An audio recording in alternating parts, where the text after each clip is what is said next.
Yeah. Indeed.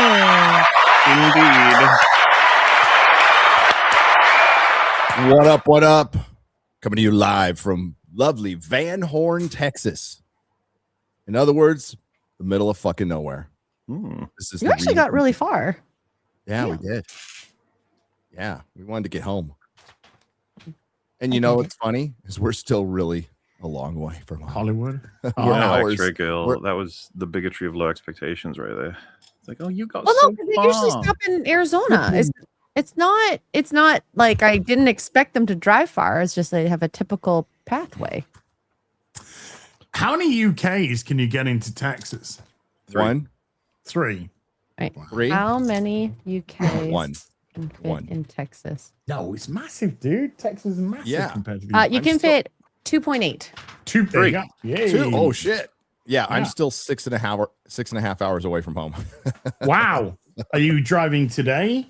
After right this, after the show. Wow. Yeah, I got a late checkout, so we have a set amount of time. We have to stop at a certain time so I get the hell out. Okay. We're gonna go. We have a lot to talk about. Hey, let's get this out of the way. The meetup was fucking awesome. I'm a little tired. Hell yeah. It was hot as hell. We won't do it in August anymore. But thank you to hundreds.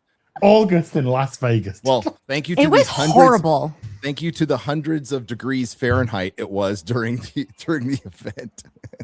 And thank you to the hundreds of the members of the fellowship who showed up.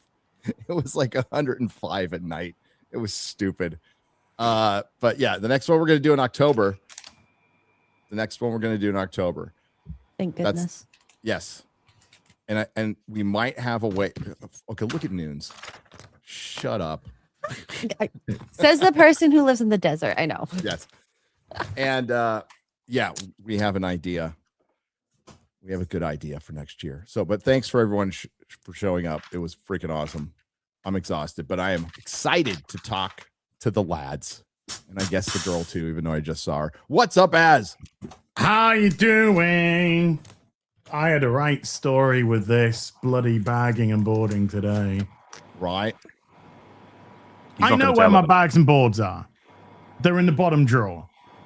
So I went and grabbed them. Wait. Sorry to interrupt. Who's got the fan going? I think it's Az. No.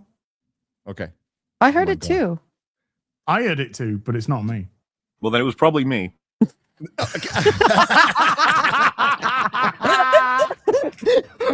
MauLer sat there like, Then it gave a fucking clue here, okay? Come on, guys. It wasn't me. Everyone's fucking highlighting it. It's not them. So, so I know what my Ryan. Yeah. We can't even say MauLer looks guilty. But you know that he was sat there like, I know it's me. So yesterday, I was thinking 2 steps ahead. So I was like, I know where the bags and boards are. Boom. And I'm not sure where my tape dispenser is with a Scotch tape. So I'm going to be a smart boy. I'm going to order some more just in case. Plenty of Scotch tape, rolls of Scotch tape, and a dispenser arrive tomorrow. Before the stream, always does. Jingo bingo. Amazon's just like, hey. We can deliver it between 7 a.m. and then 11 a.m. for a couple more quid if you want. I'm like, fuck off. If you can deliver it between 7 and fucking 11, then it's going to come mid-afternoon. So fuck off. So I was like, no, I'm good. Thank you. And then I get a message at 10 a.m. this morning. And it's like, your items are out for delivery. I'm like, see? Let's go. Perfect. Everything's smooth sailing. So I guess about 2 p.m., a couple of hours before this stream, and I just going to check what time it's going to arrive. Fucking between 7 p.m. and 10 p.m. I'm like, fuck you. So I've got to try and find the dispenser. So I look in that top drawer, which is a mess. Can't find the dispenser. I'm just like, fuck. So I go in every single drawer that I got, every fucking one of them. Can't find the dispenser. So I sat down now. It's about an hour before the stream, and I'm just like, fuck. Oh, well, not bagging or boarding then today, am I? I'll give it one last attempt. I pull out the top drawer, but I just see almost immediately, boom, there it is. I was like, oh, yes. I pull it out. No fucking Scotch tape on it. No tape. So I'm just like, let's have a look. So I'm looking around the drawer to see if I can find a roll of Scotch tape. There's got to be. I always have Scotch tape. And I can't find it. So I pull everything out. I'm literally pulling everything out. Nothing. No Scotch tape. So I'm like, now I did have rolls of Scotch tape under the stairs. Maybe, just maybe. With Harry Potter? With Harry, Same thing. I've had that joke already today. Thank you for the highlight today. So I go downstairs. I open the stairs. Hi, Harry. How you doing? Look around. Cannot not any tape. No tape. So I look in every other drawer again. So we're now like 10 minutes before the stream. Well, 15 minutes odd before the stream. I'm sat here. I'm just like, fuck. Got me water out the fridge. Ain't happening.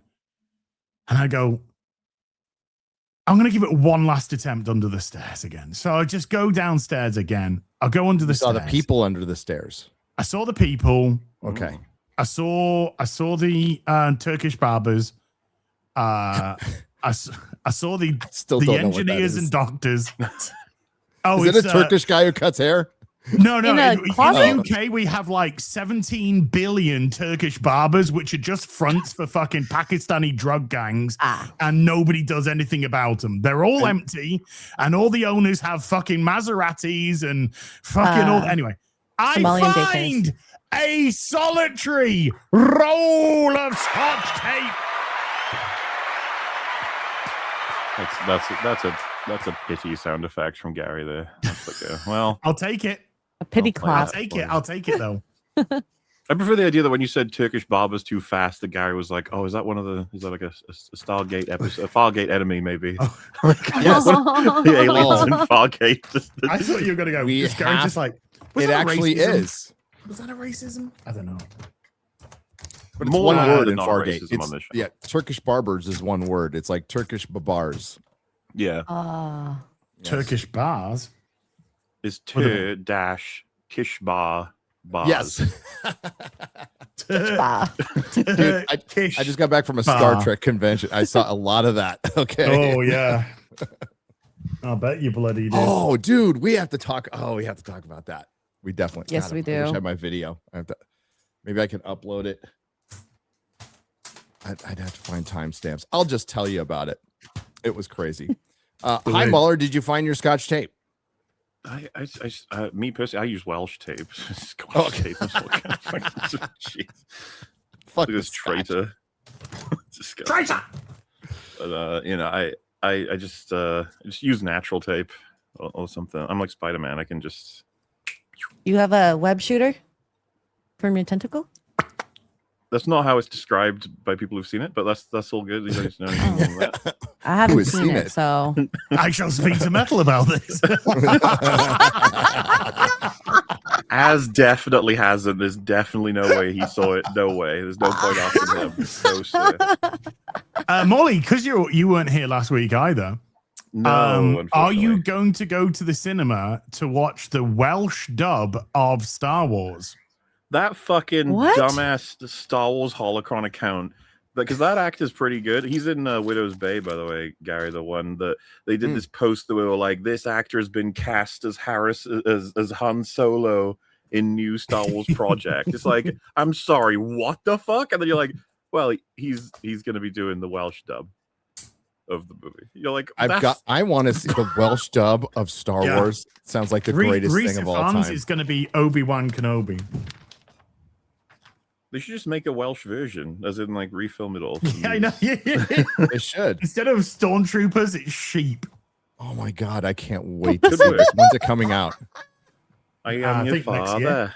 For the yeah, I'm your father, isn't it? There's it's called Taff Wars, the YouTube videos that are all like Welsh versions of the, it's funny as shit that it could work out. It could be a bit of fun. It's not gonna make any fucking sense to be fair, all of us actually. So I think it would make it interesting. yes, interesting. Well, I mean, that's what Star Wars has been really waiting for all these years is The Welsh dub. the This will bring it Welsh back. dub. This is Yeah. going to bring it. Also, we missed the one episode that me and Gary simultaneously couldn't even be on was the one following the release of Spider-Man. Yeah. Yeah. So as far as the audience here could ever know, we all thought the same. It was a big old agreement that it was. That's what it was. Right in the super agreement on It was a movie. Spider-Man. It was a movie. Echo chamber. We can agree that it was a Definitely movie. agree it was a movie. Definitely agree with you on Starred that. Tom Holland. Starring Yes, so Tom I'm Holland. 100% I don't know if that's with you on that. controversial to say that. I think we're okay. Why is it not Tom Dutch? I don't know. Mm. Who made that decision? Oh my god. Yes. Geographical bigotry. I guess we can discuss Spider-Man in the big old echo chamber. Isn't that what's the quote? Is like there's two things I hate. It's intolerance and the Dutch.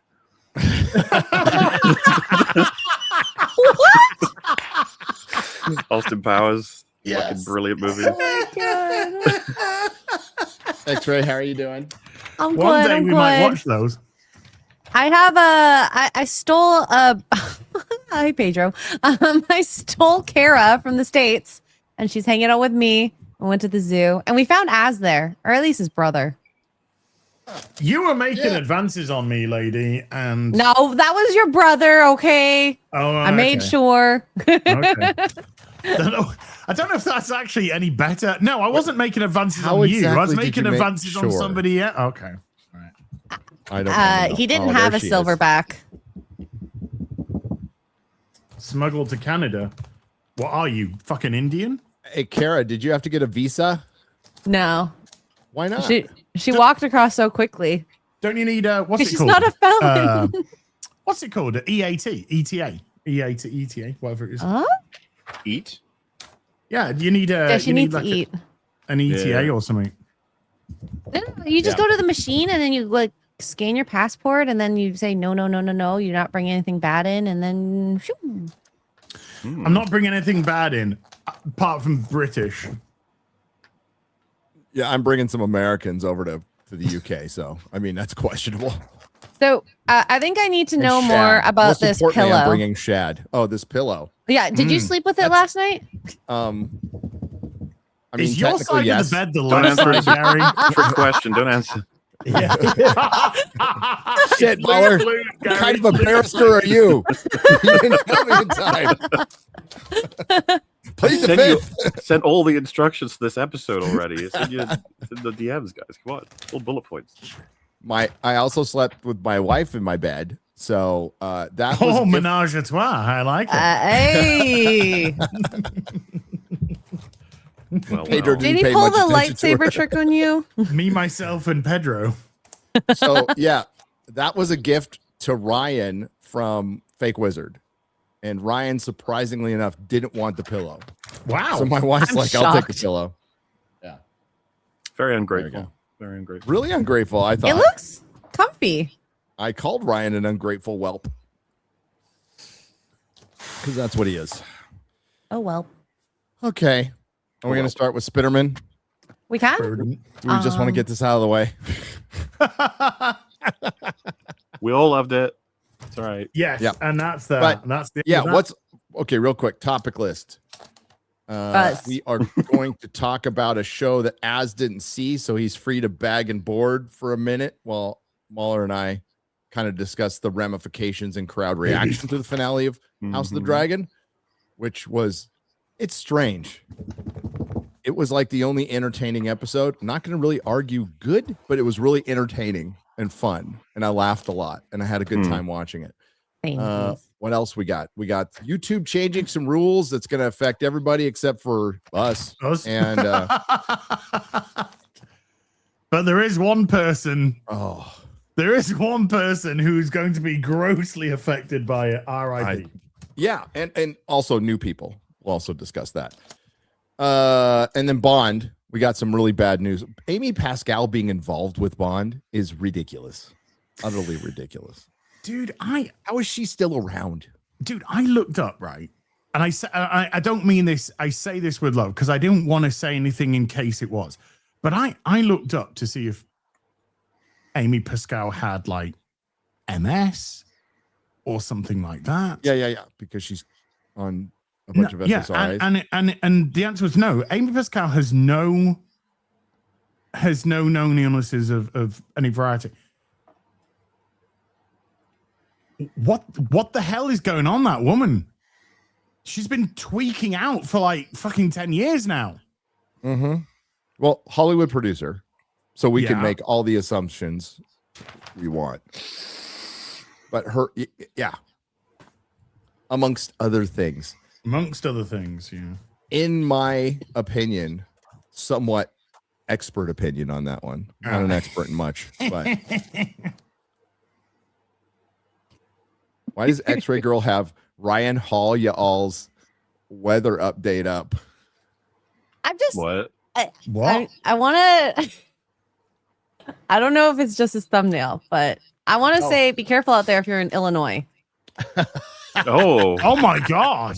because you could be. There's It an looks ass like right they're in into the- that cock. Oh my god. Sorry. When it was small, it looked like booty cheeks. Like If the. you're, if It's you're actually an ass South- in the Midwest, then It's holy actually crap. South Dakota. North Dakota's got to worry. is are we just assume the yellow is like the bum? Well, I was thinking more the two cheeks in the other picture were, I with the brown anus was more the bum, but okay. You can have two bums. Oh, I was shocking looking themselves. at the giant cock that's going over the rest of the country. Sorry.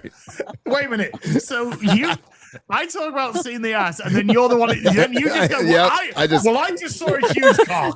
Is this like a Freudian thing? What do you see Yeah, first? Maybe. Yeah. What do you see? Gary, I see having a bum. having a I shad see a moment huge there. Seeing cocks and everything. Yes. I'm seeing cocks Hey. everywhere. It's because I slept next to Pedro Pascal's pillow. Cocks everywhere. I mean, like, I guess the weather does kind of. Well, it depends on where you're on the stream. It does look like it. The Well, yeah, that Penis. someone chat just said that's like the literal Austin Powers meme where they Yeah. have the cock on the radar. Yeah. Yeah. Johnson. Yes, sir. Do you know someone was trying to remember Woody Harrelson's name the other day, and I'd forgotten it too. And then I was like, what do they call him in that scene? Woody Harrelson. That's it.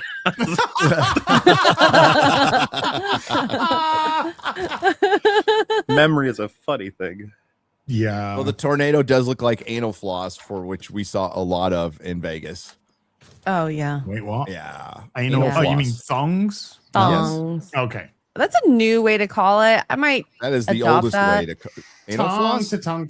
Yeah. We have been never calling heard it of anal floss since the 80s. So Wow. it's super new, It's new for me. 40 It's- something years. Yeah. It's like Gen Z when they found out they can make coffee at home. Yeah. Oh, Jesus.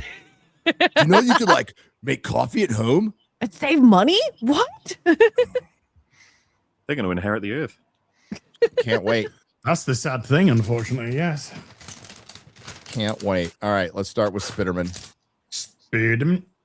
Spiderman. Spiderman. Spiderman makes all the money a Spider-Man can. Oh, it's going to be over This is off 2 MauLer. billion by the end of next weekend. This I didn't get weekend. an updated article on what it is now, which is crazy. This is crazy. They think it might be I don't know, but it might be the first $1 billion domestic movie without adjusting for inflation. Mm. Spiderman So Brand New Day reaches a stunning 1.67. Wow. He did it. Guys. He did it. Ugh, Wow. I'm out. You've gone too far. I might have gone too far in a few places. Spiderman's Monday is in, by the way, and it's 17 million. So it's now on 1.689. Did Supergirl achieve that in a single day? It's like opening Friday. What, With 17 Thursday and million? No. Wednesday, No. Stop bullying that retarded movie. It's not I that am bad. going to bully the retard.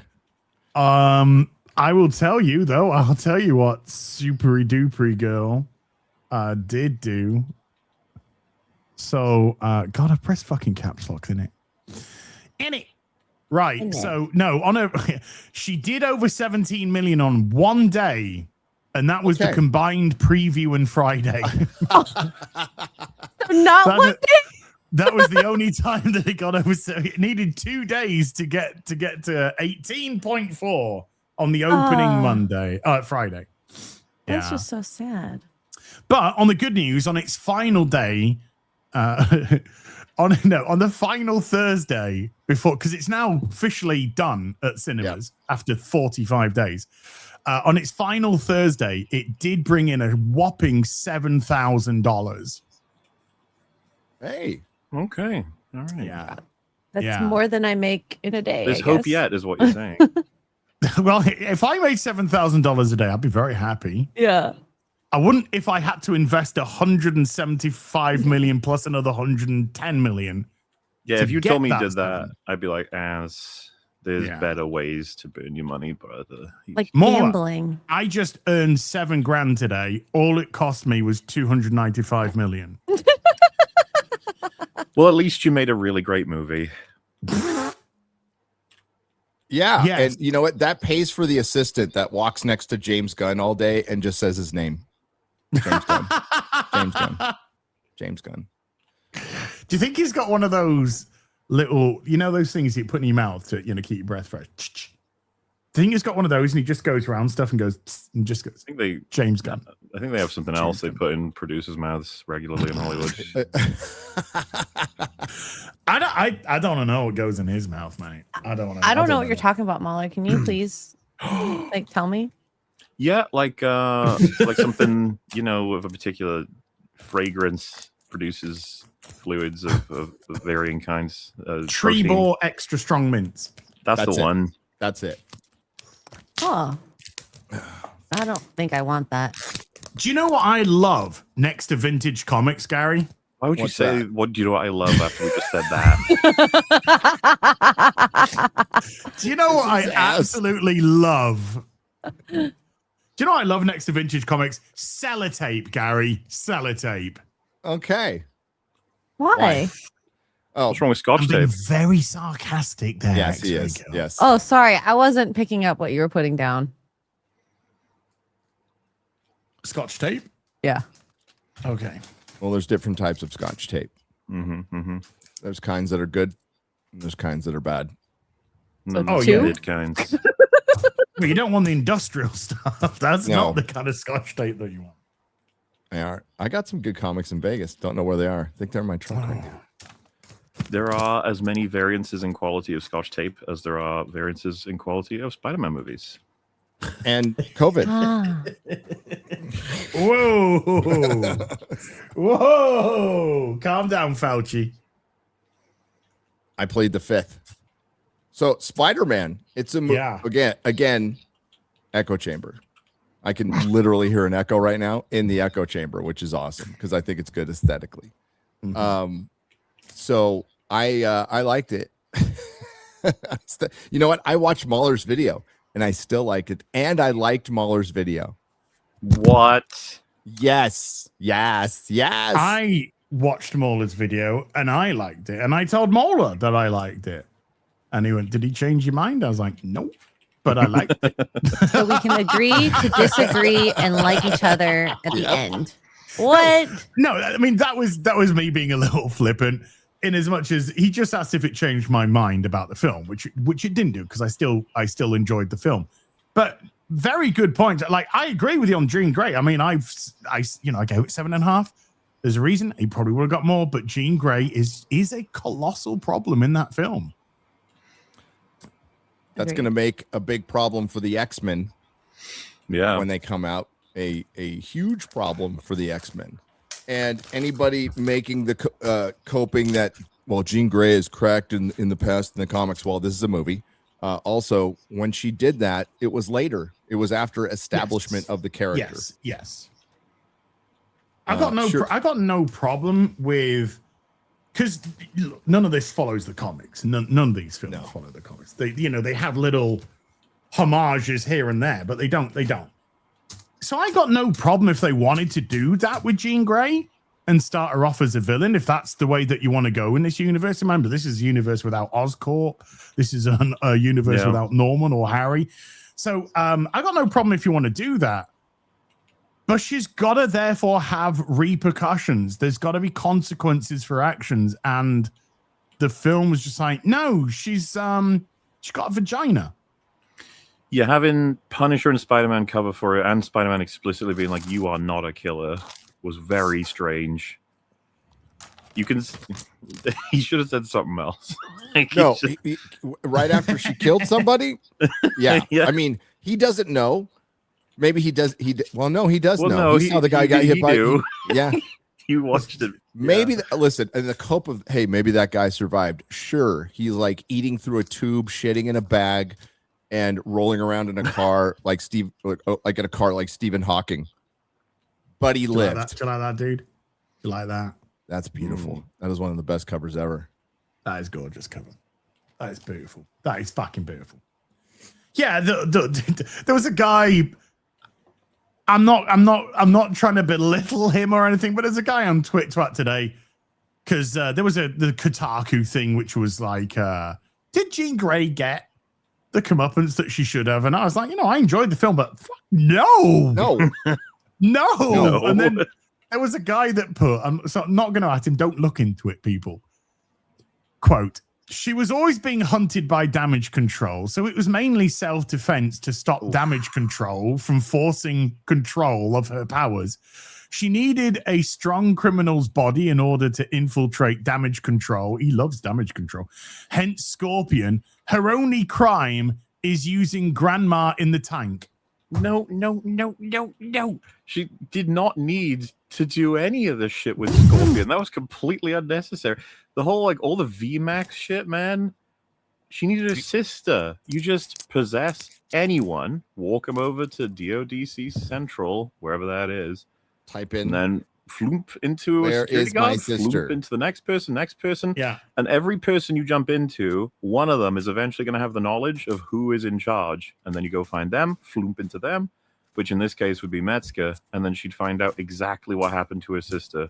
And then she'd walk him off the rooftop. Because that's what you do. And none of us would have any problem with her killing him. No. Killing Metzger would be fine. You'd be like, yeah, I completely understand that. Killing an innocent old man, because you want to torture Spider-Man, A is city the worker, weirdest too. fucking shit. Yeah. Well, I did reply to the guy, so running people over with a taxi's okay then. Gotcha. Yep. There seems to be a little bit of look, this you can enjoy something, because I enjoyed that film. Mhm. And that's not going to change. I enjoyed it. Like I enjoyed Deadpool Wolverine. But with this one, there are issues, there are problems that you can discuss. Now, it hasn't affected my enjoyment because I thought there was lots of good stuff, which I thoroughly enjoyed. I wish they'd got the Jean Grey stuff right, or at least wrapped it up in a consequential manner. But you can like something and also criticize what doesn't fucking work at the same time. You have to be all in. Return of the Jedi. Yes. It's a movie I like. It's a And half a there's good things film. I freaking hate in it. Yeah. Hate. But I still watch it again for the good moments. Yeah, there's amazing stuff in Return of the Jedi. There's also That a movie. bit of crap. Yeah. So, yeah. It's possible. You don't need to go on a cope train with this. You can say, Oh. I enjoyed it, Okay. but yeah, maybe Jean Grey should have been handled differently. You can do that. I was talking about this at the meetup, and I'm like, I enjoyed it probably for the gayest reason possible. So- Wait, Gary, what? do you want to? Is there something you want to talk about today? man? After the dicks thing, man, we're looking. Yeah, we got dicks. We got I Pedro ain't fighting the Pascal. We've got allegations. Sleep. It's fine.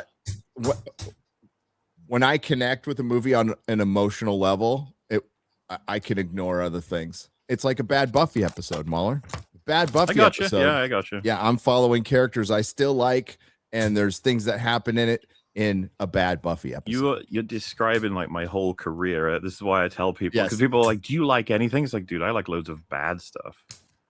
Loads of bad stuff. I fucking like Batman and Robin. Don't tell anyone, okay? Did you get my text today? Did you get my text? Did I reply to it? No, you didn't reply to it, but did you I get did it? not get it yet, though. 'Cause I usually try to reply if I see it. Well, did you text me or did you just text MauLer? I just text MauLer. Fuck you. Oh shit. The good, the good news is, it looks like Mr. Freeze is just about to ship. Oh, sweet. I've You got. could totally text me that because I ordered it too. But thanks, I'm chop liver over here. It's all good. Good. Is there something you want to talk about today, dude? Because there's a lot of gayness going on over that side. Dude, my brains are scrambled. I've been on the road for 18 hours. I wanted to show you Spider-Man comics, dude. Keep showing them. I am. Yeah. So, question. Yes. What are you both? Because this isn't even necessarily something that hit me as hard until after I thought about the movie. Peter Palantir, as he's been described by some people.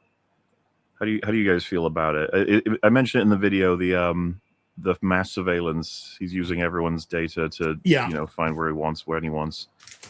Obviously, something that's been done in the MCU before and in Batman, and they both have very explicit commentary from their heroes. The Spider-Man, it's not good. But there again, I didn't want Evie either. I was disappointed that they did go down that route when they ended the film. I agree. On like the perfect no, the previous one. I don't want him to have an AI assistant. However, that's more of a personal preference for me. I feel like the surveillance thing is like Peter Parker wouldn't do that. Well, okay. So Peter should have been at the Daily Bugle, this film. He should have been a trainee photographer, maybe have somebody above him that's taking him under his wing. That way he can get a new friend and doesn't have to rely on Ned and Zendaya. And then he could have maybe have met MJ or Felicia. I think Felicia would have been better because I think a rebound arc would have worked very well for Peter in this film. And then discover MJ in the 5th film or at the end of the 4th film, somewhere along that. So we should have absolutely have had the introduction of the Daily Bugle, J. Jonah, and that element, that side to Peter, juggling college with trying to do an internship at the Bugle, not standing at the fucking Batcave looking at everybody's fucking wank porn. There's that. Isn't that gorgeous? Beautiful. And even the question of how he makes his money to afford all that stuff that he has. Yeah, the only thing that you can cope, and is saying that it's Stark. Man, I thought the whole fucking point was. I know. Like I said, it is a cope. It's like with the Zendaya bit where Jean Grey throws her off the building. I can go with absolute. That was a terrible thing to do. Is correct. You could also, and I reckon this is perfectly viable. Say that Jean Grey knew that he'd be able to save her and was buying herself time. But the problem with that element is that she allows him to save her and then monologues to him before getting into a car and fucking off.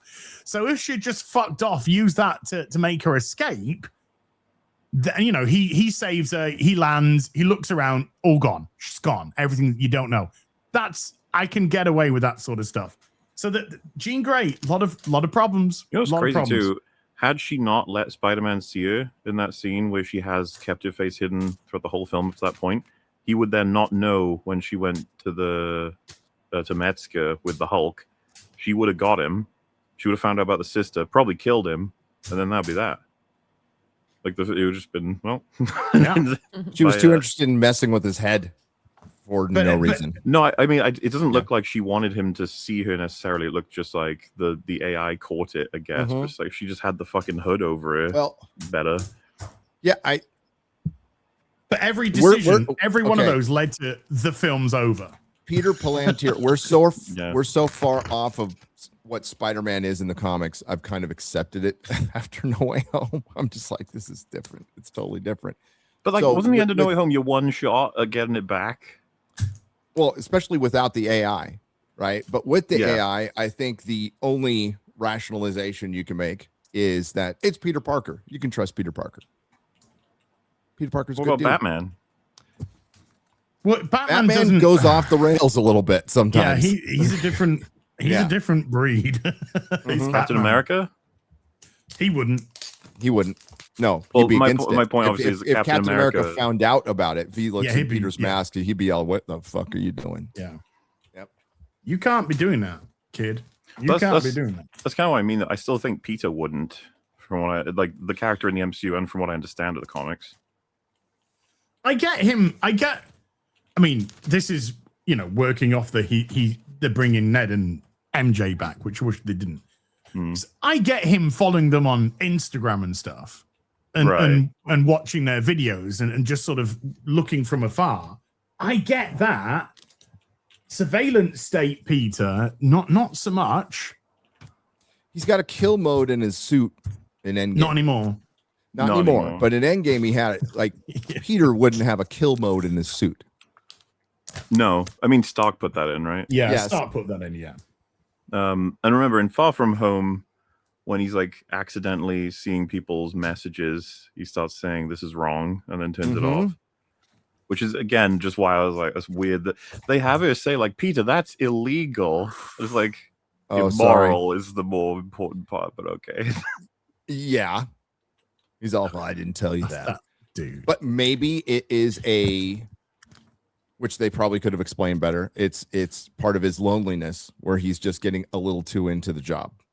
And starting to forget Peter a little bit, this is a Then you've movie gotta have about putting Peter consequences. aside. Yeah, like- yeah. if they'd incorporated that, I'd give you that. Like they could even have done well with that. Done something, I mean. Yeah, you could have even had Frank, for goodness sake, be at his apartment or whatever, and just be like, dude, what is this? Yeah. If What is Frank this? goes, "No, this is great," then Yeah. Peter goes, "Wait a minute." Well, yeah, because he could. What is it? This is the kind of shit I need. Like, Yeah. whoa, Help a brother out. Yeah, Can you give me that? yeah. Yeah. And then it could be like, well, no, Frank, because you'd abuse it, and then Frank could just go, well, what are you using it for then? And then he'd be like, "Oh my God, Yeah. I'm the bad man." Self-reflection. To answer a question from FNT, if you guys probably didn't hear it, Fake Wizard asked if there was any major changes to this movie, big reshoots or anything, and there was a different movie out there. The answer is no, a definitive no. My friend said this is probably one of the most, as far as production is concerned, the smoothest MCU project he's ever been on. Because remember, we were right there on, because they started off filming in Glasgow for the tank scene. They did kind then of make it look like New York, so Yeah, did a good job. yeah. I mean, I don't know what Glasgow looks like, but Not New York, but I'll be finding out. some good CGI glump. None of it was filmed in New York no. Why would you do that?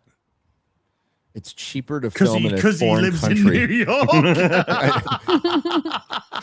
I'm just You spitballing. sound insane, ass. I know. Peter I'm sorry, Parker I'm lives in sorry. a New York that's technically safer than the New York that's in our reality. And it's had a fucking alien yeah. invasion. It's gotta be fucking safer. He wiped out all the villains in the opening montage. He did to a song I like too. It's like, Dude, I was so like, when I was finishing up my script, I was like, that was the movie that I wanted. Why couldn't we have seen that fucker? he skipped a villain, MauLer. That would skipped be a bunch one of Wilson Fisk. Wilson Fisk. That one. There's a poster. Did you see it? They were like, there's a poster of Wilson Fisk in the movie at one point. Like, why would you acknowledge it? It makes Spider-Man look like a complete asshole. Where There's the also hell a- was he? There's also a picture of a screenshot from She-Hulk of fucking Hulk's son. Yeah, On his yes. What little potatoes, Well, that okay? tells you Those how- are mini potatoes. That tells you what daddy thinks And, about like- son. He's like, I'll take a picture Oh. of my son on a screen. yeah. We're so fucked for continuity because people be like, oh, just treat them as different. It's like the Punisher is from that continuity. He's hanging out with fucking Daredevil, and what the hell? I know this is Spider-Man. really stupid, but the Punisher I saw in Brand New Day is not the one that's in the Netflix show. It's a totally new Punisher played by John Bernthal. That Still- is yeah, not we the haven't same we fucking haven't Punisher. seen Punisher in a long time. Let me just put it that way. Hey, he wore his skull the whole time where he didn't kill anybody, but in the shows where he kills everybody, he doesn't wear his skull. I think John Bernthal is so fun as Punisher, and he's played like sort of several versions of him as time has gone on. That you could watch Brand New Day and sort of laugh with him. He's borderline he's just the funniest character in the movie, and he's kind of the comic relief character. Yeah.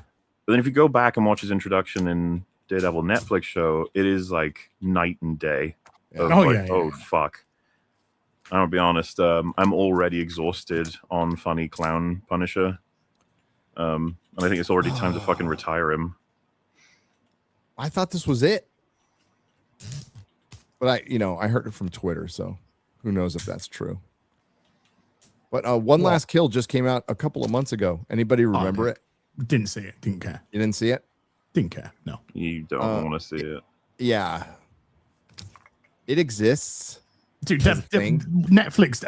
MCU Deadpool is Deadpool. Daredevil is horrendous. It's a fuck. It's unwatchable. It's Travis. Oh yeah, his buddy Matt's in jail. Didn't give He does give a fuck. Doesn't give a second thought. Somebody showed there was a meme of Peter getting the key to the city and Daredevil going. Ah! Well, I mean, X-Ray just mentioned the little potatoes, small potatoes, little potatoes, and there's the meme of all of the Thunderbolts trying to hold up a concrete slab while Spider-Man's fighting Thanos. It's like, small potatoes. Yeah. Uh-huh. Another thing, the MCU is always this sort of opportunity for great continuity, and I understand if you're doing a street level thing like Daredevil or maybe a street level Spider-Man movie, it's like you're going to acknowledge the giant fucking celestial sticking out of it. It's like maybe not because it's just somebody else's deal, blah blah blah. But now it's gotten so bad that even like street level heroes trying to defeat street villains can't be acknowledged because they're just. Did you see that clip recently of Elizabeth Olsen talking about how when they were making Multiverse of Madness, the writers just admitted they had no idea what happens in WandaVision?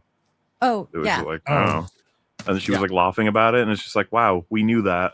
It's nice to get confirmation all these years later, but yeah, you can tell that they had no idea.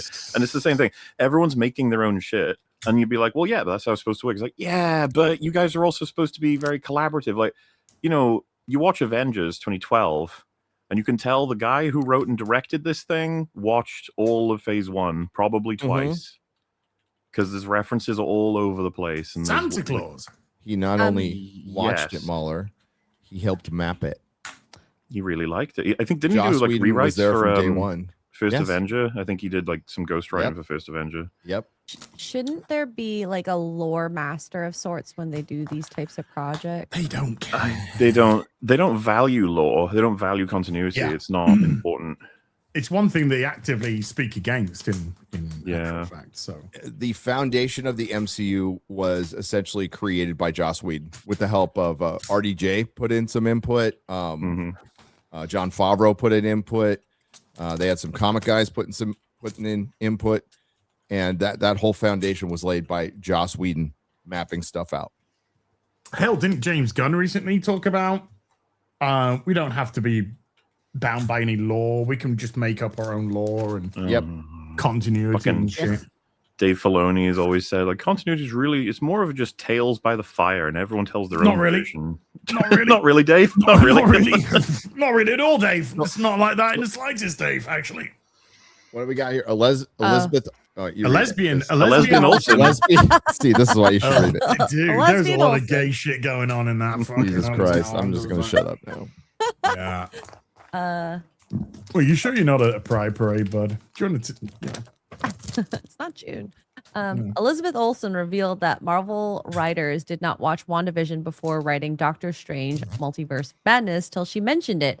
I said, do you know what we're doing in WandaVision? Have you seen it? And no, they had not seen it because it wasn't finished yet. So I had to try and, I don't know, play it differently, right? I had to attack the same themes in order for it to be interesting for me, I think, and potentially for the audience. I just had to come at it from a different point of view so it wasn't repetitive. I mean, that's just great, right? Like, it's not even just that they're not liking each other's projects, like supporting it, but they're also just not even on a work point of view checking this shit out. No. And wouldn't it be neat if you could add that to your video? It would be so cool if we could, there's stuff I could add to my video. That'd be great in it. Well, and I know where you're going with this, MauLer, because this Spider-Man project, as far as setting up the X-Men, they could take Jean in a completely different direction. Daniel Destin Cretton said, we simply had a character to choose from, and I chose a Jean Grey story. It's not setting up anything. That's what he said. He could be lying, but that's what he said. Listen, And Gary, the one thing that I'm locked in on thanks to this movie is the candidate I'm voting for in 2028. As long as they're pro Sentinel, I'm pro them. All right. Yes. Same Oh, them. I mean, definitively, the X-Men should be hated and feared. They should be locked up. Well, yeah, because the first one's a fucking murderer. The other one was a murder, well, crazy mind rape. The two sole examples. Yeah. Well, that's the verisimilitude of it, though, because somebody with an actual moral compass will be like, hold on, wait a minute, something ain't right. So And it's this very was- obvious. But Days we're of Future dealing with Past plot was Mystique tries to like assassinate Trask before he can create the Sentinels, and she accidentally then creates reason for the Sentinels to Yes. exist in the first place. yeah. and Spider-Man has helped create the technology that will suppress the mutants' powers. That's And the so the crazy. public have naught to do but say, "Yeah, get it going now. Get it into science and research." Spider-Man is a hero. Yes. Yes. You know Good what? job, You Spider-Man. know what Hollywood needs, guys, is a moral coordinator. They need somebody on set to go. Dude, you ain't gonna find one of those in Hollywood, mate. No, it'd have to be a complete outsider. And then once they're in Hollywood for over a year, they become part of Hollywood. So you have to change them out because they'll Oh. get poisoned. So yeah, you'll need a moral. Do you think that was insane coordinator. that Peter handed the universal inhibitor to the Department of Damage Control? Yes.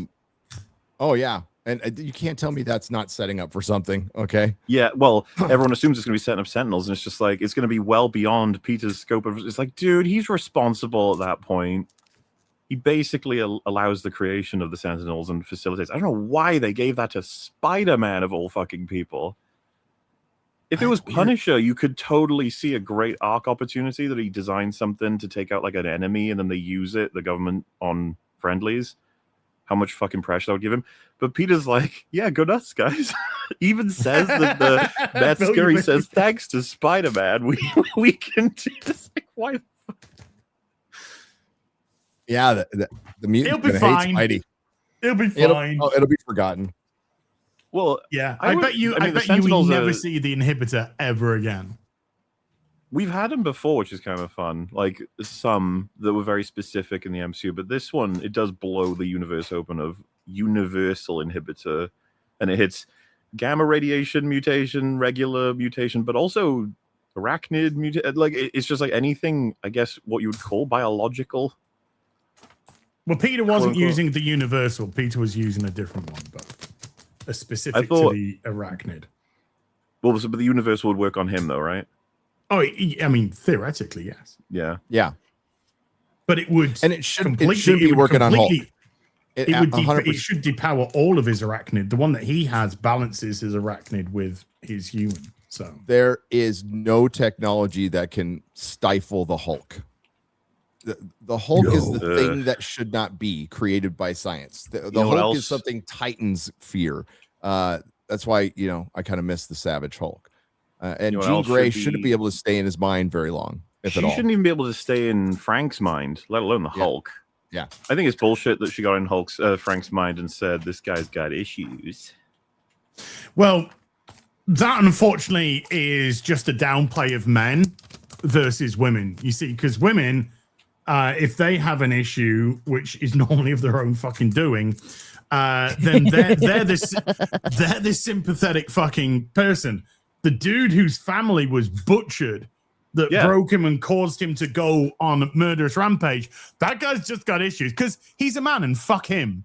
It's You like- know, nobody gives a fuck about It men's would have been feelings. That's better. why- She goes into his head and a tear starts rolling down Yeah. her cheek. Oh. Why Yeah. can't they fucking take it seriously? Ah. And then why also do they have to put her above him? As though watching your sister get kidnapped outclasses everything he's been through is absolutely fucking insane. That's insane.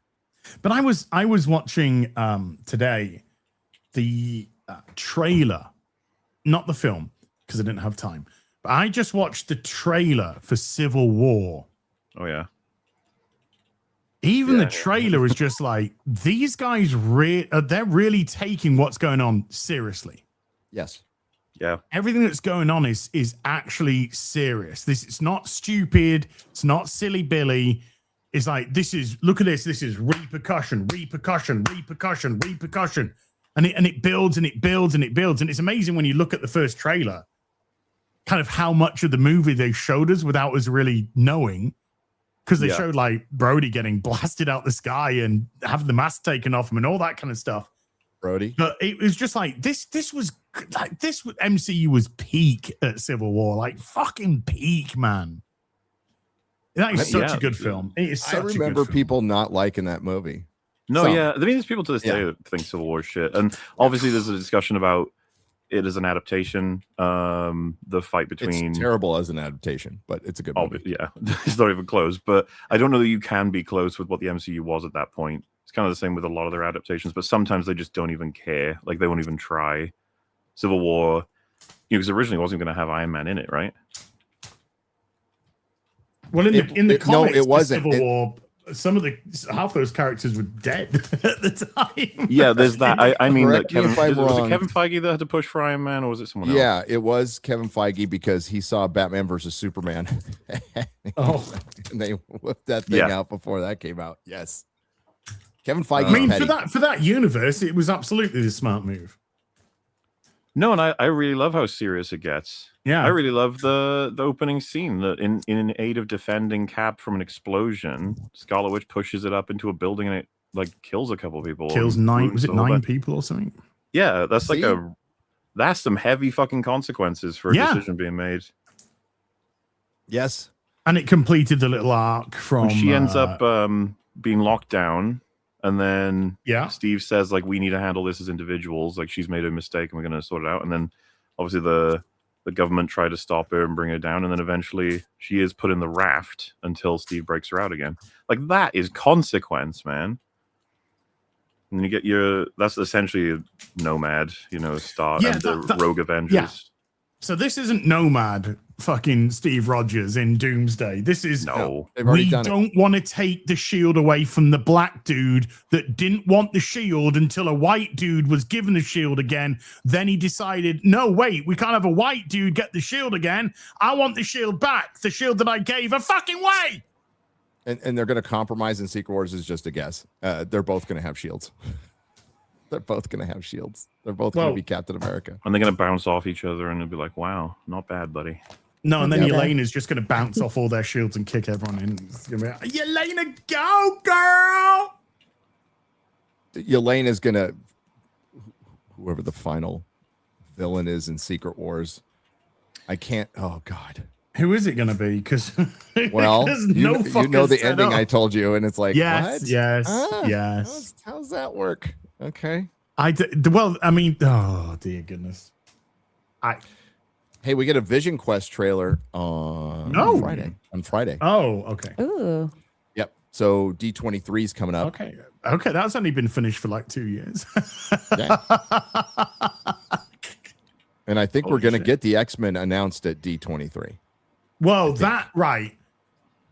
They don't know if they're going to be. They've said that they don't. Well, I've heard that if they can get the contract signed, they'll announce it at D3.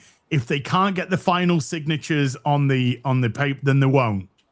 Okay. So that's what I've been hearing. It's so dumb.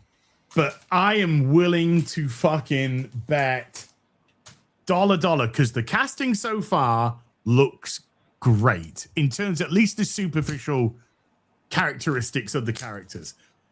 So Magneto, Professor X, that's when we're going to get our Black Snake moment, I think.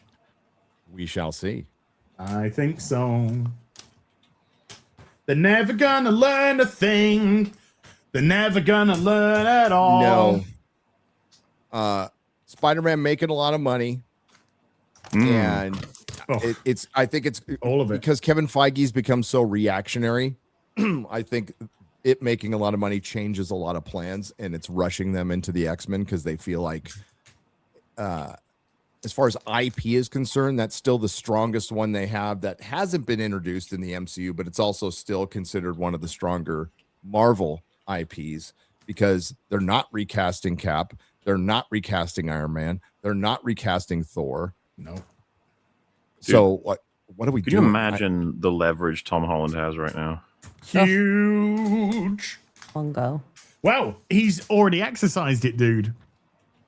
He's already exercised it because he's him and Zendaya. They're taking a lot of time off together now. So yeah, we discussed like I saw some people saying like that at least in the movie because in No Way Home it's like cut them off completely. In Brand New Day, it isn't that they're cut off, but it is not happening. Like the relationship, she says, "I don't love you, I don't know you." It's like so it's still there. It's like, do you guys think there's any fucking chance that's actually going to maintain that way? No, they're going to get back together before absolutely his not. run ends. Yeah. Which I never thought it would. She's that universe's To be MJ. fair. Yeah. That's such bullshit. It's Michelle Jones, but that's that universe's MJ, and it's not going to alter at all. You brought it up. It's crazy that they haven't brought up Oscorp, I know. Norman Osborn. Norman There's no or Harry. Dr. Octopus. Like, what they've thrown in like kind of the Sinister. It's great that we've seen other villains. That's great, but we still should have heard about them at this point. And it's weird that they've left them out. I think they'll probably bring in Black Cat. That feels like something they would bring in. This was like the perfect movie to do, an Act 1 villain, Act 2 villain, and it turns out both of them were working for a third act final boss who you could have made Tombstone, could have made Scorpion, especially because of the fucking history. But no, we had to, and that's the thing, everyone says, and I agree with them, they had to fucking launch the X-Men through this. But apparently, Destin Cretton has said, like, no, I wanted Jean Grey because she's the perfect villain for the film, or rather the perfect foil to Spider-Man because of what they're both going through, blah, blah, blah, blah, blah, blah, blah. And it's like, holy shit, that wasn't a studio mandate? That was you? It's like, why the fuck did you do that? You sacrificed all of Spider-Man's villains in the opening to use Jean Grey as the bad guy. Completely fucked her up. I don't know. I find the film really annoying and baffling. Especially, like, realistically, Tom Holland now is going to get Zendaya in every one of these films, and there's nothing they can do about it. I thought that was... Yeah. I thought that was going to happen anyway. I thought they might leave her out of a movie, but they were definitely going to get back together. And this is why I don't think we will see Black Cat. I still think that's really bad for the story, though. Like, it just... Yeah. Oh, it yeah. was a huge mistake. I think they would have been way better off, but of course, yeah. No, I think reality crept in when they got married. Now, if they get divorced... Oh, I don't know. They Hello, look real MJ. well. Right for now, they look very happy. They look happy, and I don't want them to get divorced. But at least it looks like their fucking love is authentic, unlike the Timothy Chalamet, whichever Jenner fucking. That was Kardashian. such a Kardashian. That was such a fake fucking. Oh no, it's a Jenner. It's a Jenner, isn't it? I don't know. They all have big lips and big butts. They're all fake. They're all plastic people. yeah. But that was so contrived, that one. It's baffling what they're doing going ahead, like the MCU. And Sony's gonna go, we're gonna resurrect that Spidey verse. They're thinking about it. They're like, well, they got to find a way to make money off this thing that isn't just this thing. Like, they got to find more ways. You can't just make films about the villains and then not make them villains. It doesn't work that way. I would have loved to have seen Vulture back because Michael Keaton's Vulture was fucking great. Dude, hello. Ramrod, right? Ramrod. Well, as you know, Morley, because you use the edit. I actually asked Gary for that information. And I'm learning finally. Hey, it's good, man. It's good. But no, fucking last time we saw Vulture was after credits in Morbius. Where Which absolute never fucking seen. joke. Six. You could have used Gene as an excuse on those stupid control centers to release a whole bunch of people, including but not limited to Vulture, Scorpion, Tombstone, and then you get them all to just fucking work together in some way, and he's got to take them out. The Jean Grey was such a waste of time in a bad way. I mean, yes. I know this is slightly off kilter, but this I will never understand why DC haven't done live action Nightfall. I know we're going to get it in animation, but it's just it's such a bombastic story for film. It works so perfectly for film. Oh, give up. Dark Knight Rises is to Nightfall what fucking Jean Grey is to the fucking heroism, right? Yes. No, it'll be. They're obviously going to do a sequel. Tom Holland's going to get a percentage of the gross, and so is Zendaya, because there's people out there like Rob Liefeld convinced that, hey guys, are you looking forward to the Zendaya movie at Christmas time? It's called Dune Part 3. Look, yes, I'm sure she has fans, but there's no way. There's no way. If she's not in the movie, it makes the same amount of money, the exact same amount of money. Yeah, I mean, if you had switched her out with Sadie Sink's MJ, right? Yeah, and then you made the villains what we were just talking about. I mean, I think the dollars go up. Yeah, chat agrees. This is maybe more. Maybe more. Oh no! Why you gotta rag on? Why you gotta rag on her? No, I think all the money that's been made on this film is absolutely Spider-Man orientated. Tom Holland has Spider-Man orientated. I think he's really hit. Yeah, they've done their work. I mean, Homecoming, Far From Home, No Way Home, Brand New Day. It's now at the point of being reliable for audiences that they'll have fun with Spider-Man, Tom Holland Spider-Man. So I guess it is now the biggest fucking moneymaker. Yeah, in film. It is superhero movies right now. Do you know what they should do then, MauLer?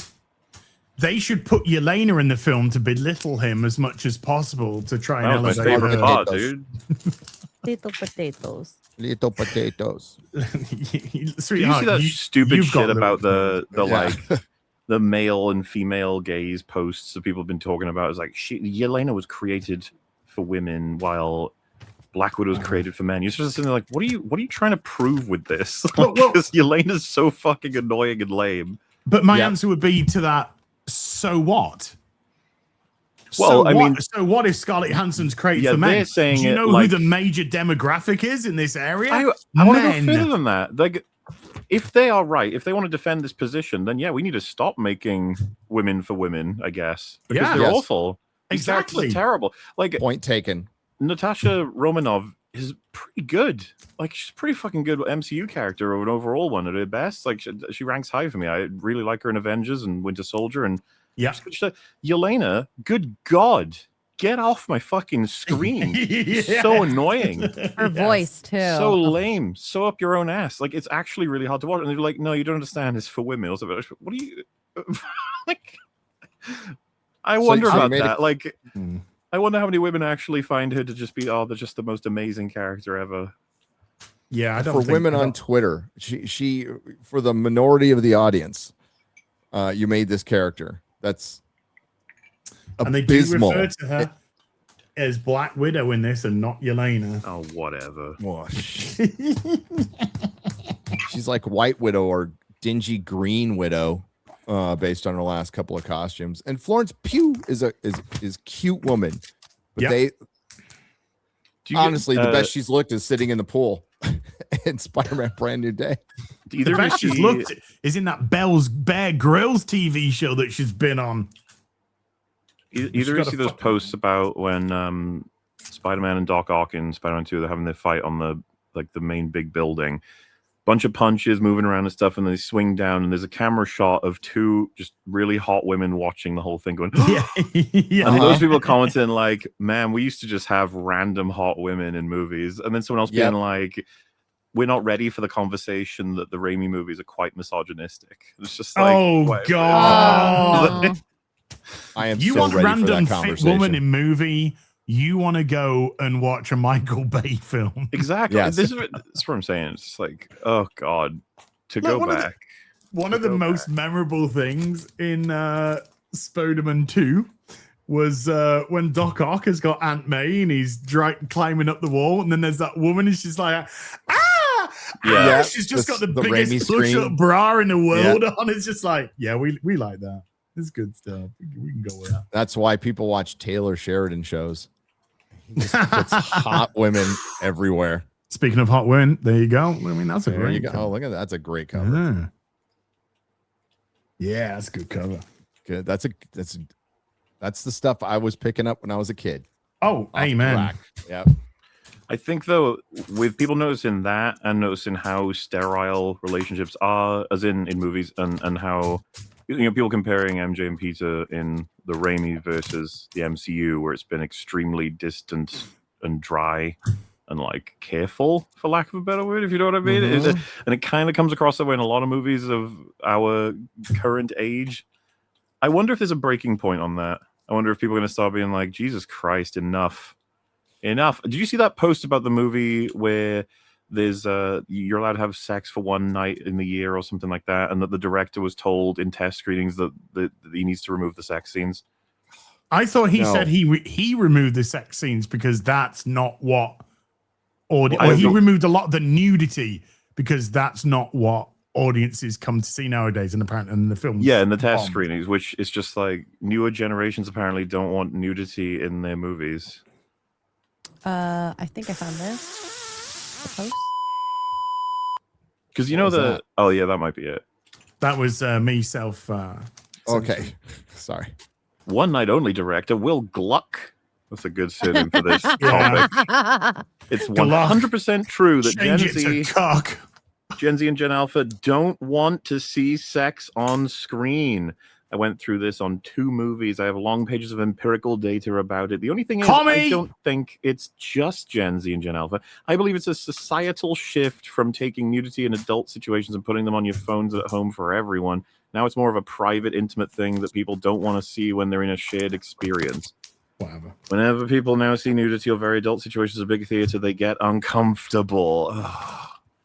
I love nudity, and if I'm in a cinema when some tits come out, I'll go way as loud as I can. I mean, I believe among the comedy arc, there's a couple of times where those sorts of things happen, and we're all Yes. pretty okay with it, I'd say. In a Well, I think we're PG pretty good. movie Yeah.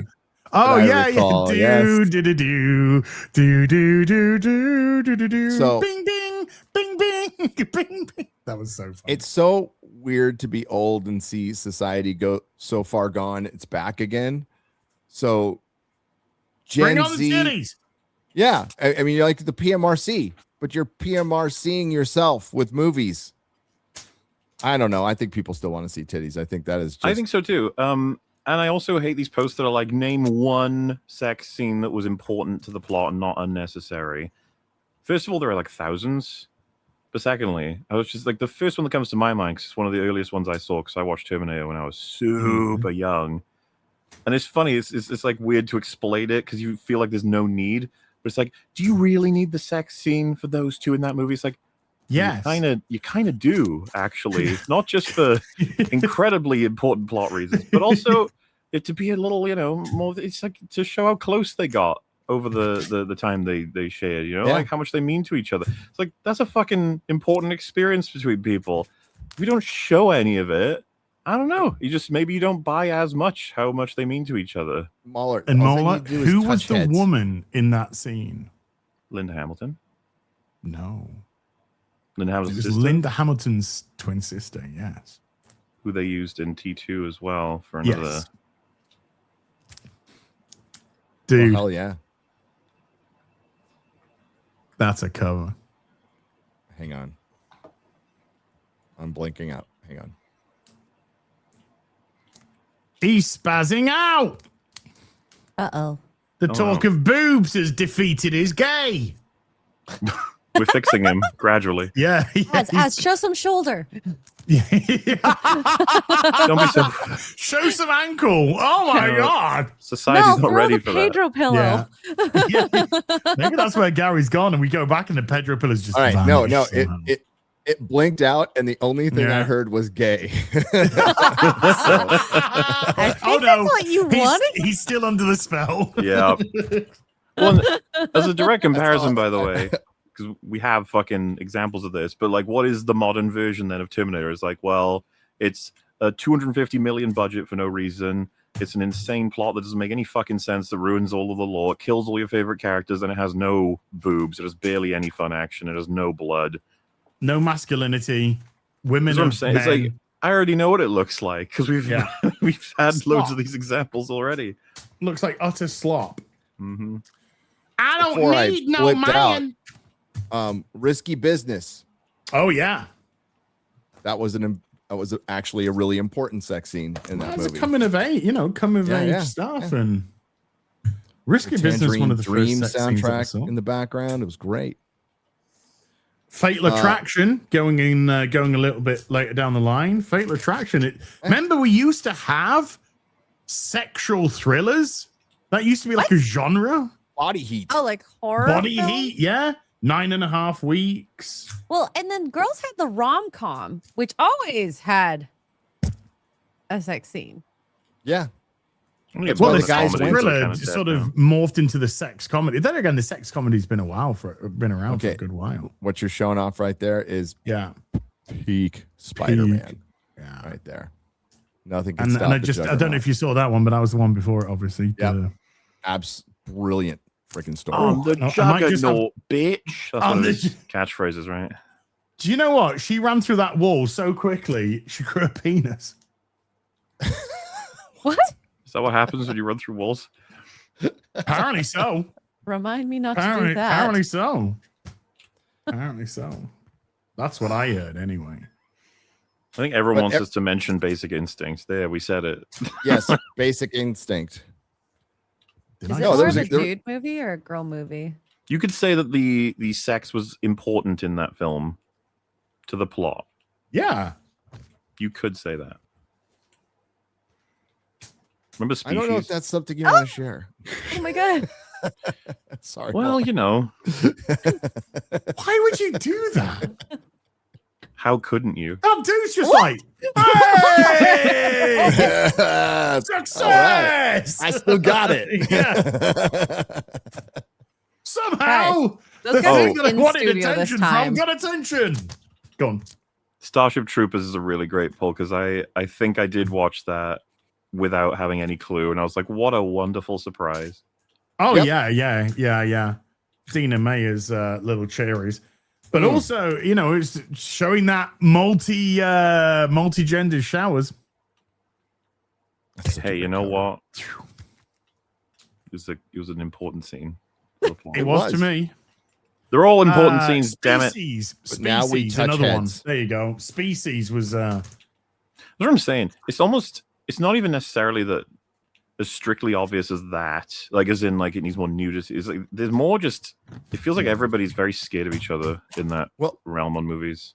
Overall, it stifles creativity because now filmmakers Stifles and titties. stifling titties is stifling art. Okay, Yeah. just saying it. Oh. No, but it feels like Odyssey this, Odyssey that, Odyssey dem titties. That's Oh actually a my really God. good fucking thing to bring up. Do you see the post that was like, you made a movie that has like 10 years worth of affairs in it, and there's not a single fucking titty? yeah. Nolan, There are again- you gay? What's going I will go along with one reason for no nudity. Do I want to see a Christopher Nolan nudity? I don't know how that guy would do that. Well, he did. You got it in Oppenheimer. Oh, It was weird. yeah. He is a bit strange with nudity. Florence Pugh, and then because they had that. 1 second she's riding him, the next minute they're sat in fucking comfy chairs across from each other, butt naked, smoking, going, yeah. So anyway, I think says even the missile here. and is I'm going like, to be where's big that boom." Black Widow? You Yeah, want to make me yeah, interested? Yeah. I mean, that's what a Black Widow does. Not no more. No. Now a so Black it Widow stifles goes, creativity because I don't need no man.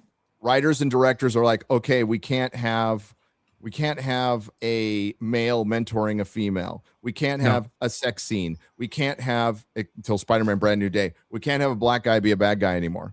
We can't have a Latino be a bad guy anymore. You know, so like you're really was he a bad confined. guy? Okay. Was he though? That's a very good point. And the thing is, if you have an all-out actual sex scene in a modern film, it's going to have less passion than a fucking handshake scene from 10 years ago, 20 years ago, you know, plus. Yep. It's all Excuse dry, me, madam. sterile, Would you like to and instigate beautiful. sexual activity with me? But the DEI rules that are still there for the Oscars are all they do is restrict creativity. You can't. One of the suggestions, it's not a rules, it's a suggestion. And this comes from the Roddenberry Foundation. Lady Gravemaster found this years ago. So the Roddenberry Foundation kind of set up the groundwork along with what the BBC's inclusion initiative was. They kind of combined, and that was the basis for not just the Oscars. These are rules within each company, each studio. And it is like, you can't show a handicapped person. Well, I can't even say handicap, but I'm going to say it anyway because I don't give a fuck. You can't show a handicapped person overcoming their disability. Well, Davros fucking did. My hero. Davros finally stood for something. Okay.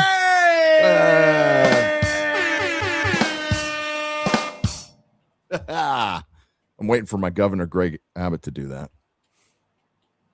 Let's see what happens. So it does it stifles imagination, and that's what's being taken out of this. So listen, the two movies right now, this for the next month, they'll be just ruling the box office, making all the money, and then you're gonna like, Hollywood's back, baby. It is the year of the false spring, if MauLer understands that reference, which is from A Song of Ice and Fire. It will be, this is great, but did Barbenheimer save Hollywood? No. I was about to say, we've had several false springs in all kinds of like cultural movement ways. Everyone's waiting for this era to be over to have its bookmark. It's just hanging around, man. We're in the long winter. We're in the long dark tea time of the soul for Hollywood. As you know, okay, Spider-Man movie makes all the money. That's great. It still had Punisher and the Hulk in it, and Jean Grey. You know, there was a time where you could have Spider-Man fighting the Green Goblin. That was it. You know, you have your so we'll know superhero movies are back when they can, I don't know, have Blade kill vampires. Does it change anything that Spider-Man's making all that fucking money? Meanwhile, Superman can't. By the way, did you notice how much damage this film did to Superman? It's been wonderful. Destroyed it. It's embarrassed the DCU. It has revealed what a successful superhero film looks like in this day and age. It fucking screwed Superman over so hard. And that's the fourth Spidey film, dude, from Tom Holland. You know, so we suspected it would embarrass the DCU. I did not think it would. Like, a lot of James Gunn's most ardent backers are starting to bail. They're getting on the lifeboats. They recognize the Titanic. The Titanic is James Gunn shit. I gotta find the clip. Didn't John Oliver? That's what I mean. As shit. Holy fuck! I mean, that dude. I have no. I mean, Zaslav coming out and going, "No, this looks great." I just like, you are a fucking.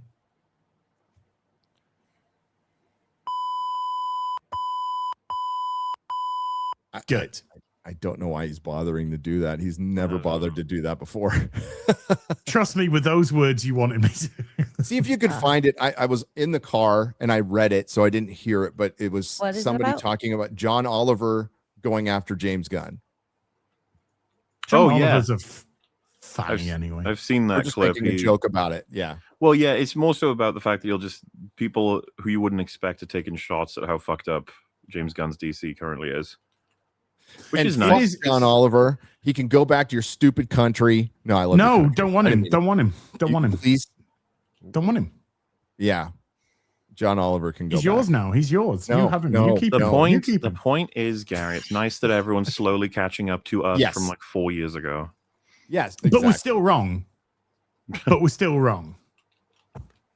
No, we're always going to be wrong because we did not like the movie the right way. Did you notice how they tried to start the discourse? Or if you don't like Supergirl, then you're a pedo. Yes, They I saw tried that. that. Yeah. And do you notice how quickly that died when people were going, do you want to see James Gunn's tweets? Yes. Do you want to see the guy who you're trying to defend? His actual tweets, not your fake. We're trying to brand people a word to try and scare them. Do you want to see what he actually fucking wrote? That's the guy you're defending.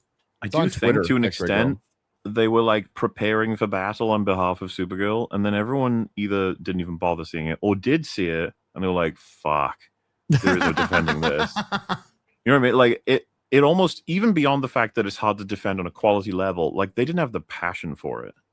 They're just like, "How the fuck am I going to be defending that?" Yeah, And of course, way more shit went to James Gunn than the writer or the director. As it should. Which he deserves it. Absolutely. He deserves. I mean, this is the dude that said, we're taking Superman out the theaters. We're putting onto digital so that you can catch up with it before Peacemaker, but you can't watch Peacemaker because it's an 18 plus. What? Sorry. So why are you taking? Oh yeah. It's because it's fucking doing miserably. That's why, James. Yep. It's doing miserably, and you're desperate for fucking money. Well, and people have started making fun of his big old final yelly speech now more brazenly. It's just good. It's weird how it takes so fucking long when the hype period dies, and it's just like finally everyone can be honest about that fucking shit scene. To be fair, I think the whole movie is kind of shit. So I think what helped that though is the fact that he thought it was a good idea to release the behind the scenes where David Cornsweat's saying all the right things and he's doing it all wrong. You know for a fact James Gunn thought he'd nailed that. Yeah. He was like, Cornsweat was going a bit off track there as an actor, and I got him back on, and that's the collaborative process. X-Ray Girl, go on Twitter and just type in John I Oliver think on is search. this the one? Sorry. That's the one. That's the first. But thing hey, that you know comes up. what? That little shields that Superman has will be gone when Man of Steel comes out. Sorry, Man of Tomorrow, no Man of Steel. Yeah. Dude, what's Man of Tomorrow going to do? What's it going to do? 500 million worldwide. That's my guess. And everyone's going to make fun of it way quicker this time. Yep. Yeah. Yeah, I can go along with those numbers. Why is it in a foreign language? I looked at the YouTube video and I couldn't. It's in actually say- English. What are you talking about? Oh my god. No hay nadie que te acuse de corrupto. Nada que te acusa de correr. Hit play. See what it says. You of running away. They're accusing you of losing. Rest assured, everyone believes you ran cock first as hard as you could straight into a brick wall. A second, I didn't realize the existence of repeated unsuccessful attempts was actually good news. That's huge for DC movies, if true. Okay. And the thing is, he's on Warner Brothers HBO. Yeah. It's like I said, I don't fucking like him, but at the same I don't time, like him either. It's interesting that he's saying that. Yes. But all it is when there's a safe target, then they can go for it. When it's been determined safe. That's why it's interesting. It is now safe to say James Gunn has fucked up the DCU. And it's like, interesting. And I do think it's partly, if not completely, due to Spider-Man. You're like, wait, how does that make sense? It's like, I agree. Spider-Man's fucking humiliated it. I absolutely agree. And to a degree, I didn't think would happen. And it's hilarious that this is a massive change of tune from just a year and 1 month ago. Yeah. When the most controversial review I put up was my Superman review on my channel, as far as comments, and it was a bit controversial for us as well. I Over on eBay. Pissed off a few people. That's how it goes. like way more than the Odyssey, way more. Yeah.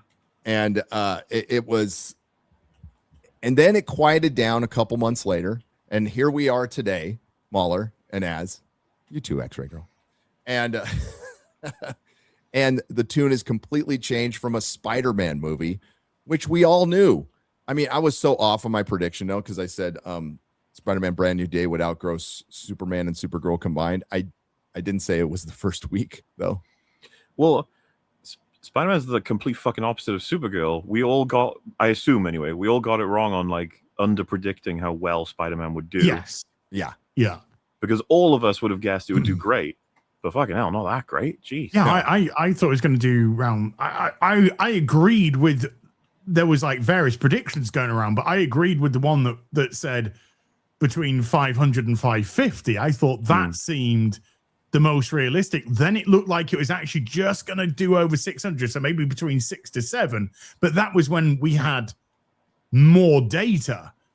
But yeah, initially I thought 500, 550, that'd be colossal opening. And then when we heard the 18, I'm quite happy to say when we heard the 800 million, both of us, Gary, we both went, come on. That's crazy. You know, that's it. And it did way above that. And that to me is like, it's going to have really good legs as well, but that's a huge launch. Look at the fucking thumbnail. Look at the thumbnail of that. What? Where? Of the 671. name you highlighted. I didn't see it. So. Oh, I missed it. Oh, X-Ray, whoever brought that up. It wasn't me. Now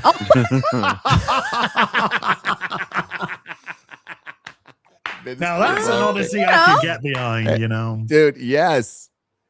No And somebody's wonder Tom somebody in didn't the move chat on. said, I mentioned the Odyssey. Somebody on Is that Russ Meyer's Odyssey? maybe somebody on Twitter said you stopped talking about the Odyssey, and I'm like, yeah, I've completely quit talking about it since my last God. night, where I did an entire segment on it. do you know who has stopped talking about the Odyssey?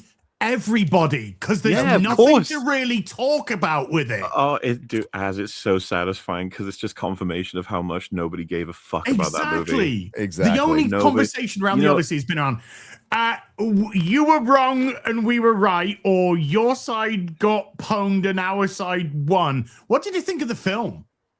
What would be? We got nothing to say about the film at all. I think there's a very clean answer to this, but what would be a polar opposite example of a movie that was clearly on people's minds and discussed to hell and back when having almost the polar opposite like budget? Proof based. The Obsession. That's the one. Like that got talked about forever. It wouldn't go away. Like, it's just like that was something that people really, really cared about. Odyssey, nah. Because there's nothing to discuss with that film because it is bland, basic. It is. And it will never be fucking revered as one of Nolan's best. It will only be ever referred to as a box office success, but never anything else. And in I'll give it a couple of weeks' time. But in 6 months' time, you would have forgotten it fucking even exists. Mm-hmm. That is going to have no cultural footprint. And you can tell by the fact there is zero discourse outside of it made more money than you thought it was going to make. And again, in relation to Spider-Man, it's like, what does this say for cinema? It's just like, I don't know, that Tom Holland's Spider-Man will get you, buddy, and Christopher Nolan movies are probably okay as well. Yep. That doesn't help fucking anyone do anything. No, Obsession does. No. And Obsession is much more, And it's sad because that was breaking the mold and doing that shift that Hollywood needed to make. And then they take the director from the Obsession and put him on fucking Texas Chainsaw Massacre. And the guy who does Weapons does not Resident Evil. And it's like, guys, you were fucking falling into the trap again. Yeah. It's kind of Craigers talking people out of that fucking cinema for Resident Evil. Talking them out. Fucking idiot. But having heard him discuss it, he now sounds like he's smelling his own farts. He's had a couple of good successes with Barbarian and Weapons, and I really enjoyed Weapons. Sang its praises last year, but it really looks like that dude is just sniffing his own farts. I'm part of the system now. I'm a fucking big deal. I'm a big success. I do what I fucking want. Fuck the fan. Fuck you. He's a fucking bellend. I was seeing posts about it, and there was some people trying to defend it. Like, fuck the people who are trying to control you when it comes to adapting Resident Evil. And it's just like, what the fuck are we doing? What is this nonsense? Like shitting on the fans of the thing that you're trying to draw in for your thing. Like, it's one thing to be like, listen, guys, this isn't gonna be like any one of the games, but it's gonna broadly be the spirit of the games, and I really like. I understand why you'd want to see a faithful adaptation, but I've got a story to tell that's not going to ruin anything, and you know, basically just try to reassure the fan base in some way, shape, or form. Which I feel like his comments were closer to, you know, months ago, but more recent ones, because I've seen that clip you're talking about. It was just like, what the fuck is this? Yeah, he was just outright cocky and belligerent, and just essentially spat in fans' faces. Yeah, because he wants to make his horror movie, and he'll snatch Resident Evil to do it. Yeah. And you know, when you know that, it is just annoying, and it's gonna, you know, it's gonna play into watching it. It is. It's going to be interesting to watch it, because it could easily come out and say, "Well, it was a fun zombie film." Could easily say that, or he could even say, "Actually, it was a very good zombie film." But I guarantee you, and this isn't confirmation bias. This is just looking at the obvious. I guarantee you, we'll all come out and go, nothing whatsoever to do Resident Evil. No. Or I don't see where on earth Resident Evil comes into this. It's just I don't know a if I'm generic. even gonna see it. Oh, I will. Well, yeah, I mean, as a big Resident fan, Miaz and Drinker should definitely be seeing it. Yes, you guys should. Yeah, you guys should. But just swinging back to the Odyssey real quick. There isn't a lot. I mean, I've made my case in my video, as did as well. It's doing really well at the box office. It's super mid, and it's one of the worst adaptations ever made. Yeah, that's it. Yeah, a little woke too. TLDR. But Elliot Page will be nominated for Best Supporting Actor. What? Why? They had like 4 lines of picture. fucking dialogue the whole fucking film. It doesn't matter. Half of them were like this. It's just like, fuck off. I Honest looked, to God. The Best Supporting Actor for the shortest amount of screen time was 9 minutes. Wow. Well, that's twice as long as fucking Ellen Page's. Yeah. There's like, it's like 5 minutes. I still think it happens. I'm calling it. So was Chris Gore. Amy Pascal claims next James Bond, guys, is going to be really different from previous incarnations. This is Blade. Horrible. This is Blade all over again. We know how to make a James Bond movie. It's pretty fucking simple. Gadgets, girls, license to kill. The You're English describing gentleman. the scariest concept to them. They're like, Yeah. what? Why the fuck would anyone make that? So Amy Pascal, I would be more involved. interested. Look, if really different ends up being, we're taking it back to the 60s. It's going to be set in the 60s and this and that. That's the kind of really different like that a I want to period piece? hear. Yes. I agree, but I would almost be even more like, oh fucking hell, what are they gonna do with that? Oh yeah, I know that, but I'm just saying, if we were dealing with competent people and they're like, this, we're going really different. We're going back to the 60s. We're putting them into the sort of original settings, and we're dealing with the woman who conceived Ghostbusters 2016, and then got fired hilariously from her position as CEO. From Sony. Well, she Sony. Retired. She resigned. She resigned because she didn't know in an email, she didn't know what to talk with Obama about. So she's all, maybe I should just bring up a bunch of slave movies and see if he'll like them.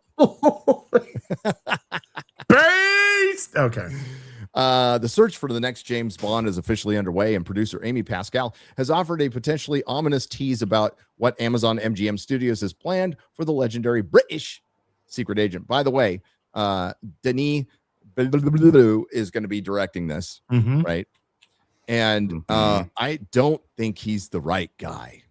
I don't know who is the right guy right now, but I agree. Well, I don't know if he's the right guy per se, but it's the script which is really going to make or break this one. Well, how is he going to be different? You can give him a script and he could maybe direct the shit out of that script. True. Yeah. It'll look good. But how is he going to be different from Sam Mendes?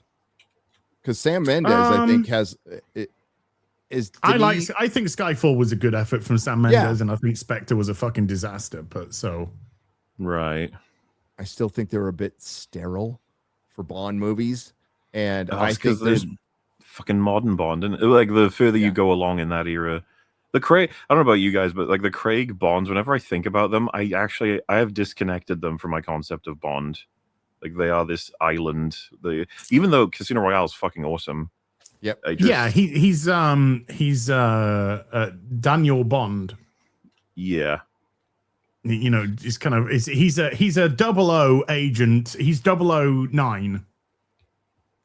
You know, he's not James, because the whole thing they try to tie together, but essentially Casino Royale and Quantum of Solace tied together. Skyfall stands on its own, and then Spectre and No Time to Die tied together and tenuously tried to tie back to Casino Royale and Quantum of Solace, which doesn't work though. So it's a very disjointed 5 films. That's why I think I like Skyfall more, is because it kind of feels like a standalone Bond film again. And I didn't really appreciate the. I don't go back and watch any of them other than Casino Royale. Casino Royale, fucking rules, dude. Film. Yeah. So, Stephen Knight is writing it, so they have a good screenwriter, like a legit good screenwriter for it. That's the one good thing. But if it's going to be Idris Elba or who knows. Right, no, he's too old. There's no way they do that. Yeah. Anyone who says Idris Elba, right? They are. I guarantee you, they're fucking racist as fuck. Because it's the safest thing that you can say for a black guy who's never going to get cast. He doesn't want to be cast. He's 53 now. Yeah, there's no way. If he was cast tomorrow, it'd be 55, 56 by the time it came out. I'm sitting right here. Therefore, no longevity. So he's like he's the safest diverse. Oh my God, it should be just Elba. Oh, just shut your fucking mouth.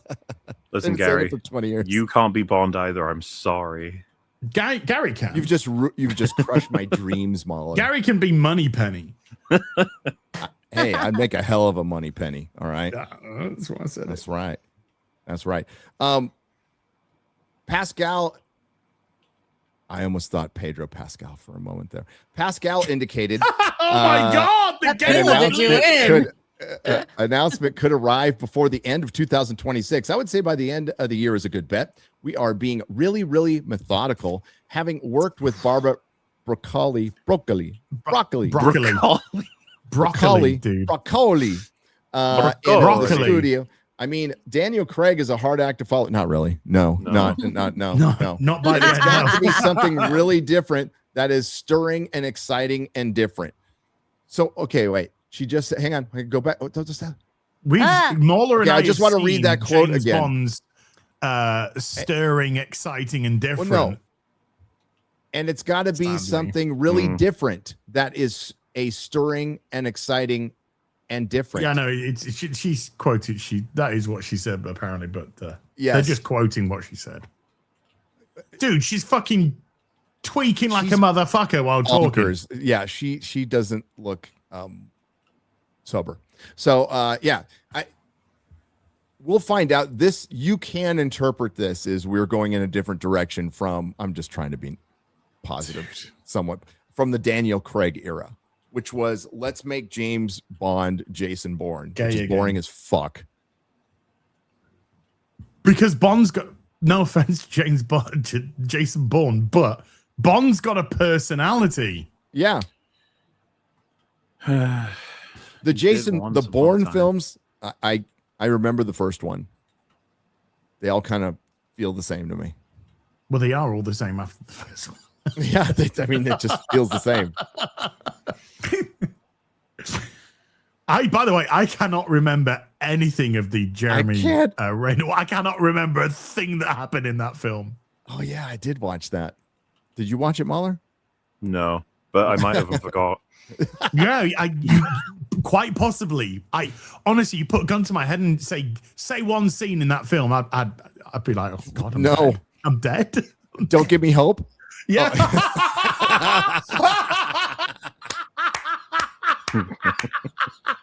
Is the last thing you ever say before the gun goes off. Was that the movie? Yeah, sure. I hope so, because that's the only thing I can remember. By the way, insane that, because Gary, do you have a favorite Bond film? Yes.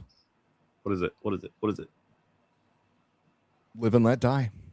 Oh yeah. Yeah, fair. Well, myself and Az both pick GoldenEye, which is also directed by the director of Casino Royale, so it feels like appropriate. Oh, But okay. Casino Royale makes it into like the He special also- mention of the Craig era all the time. He also directed Green Lantern.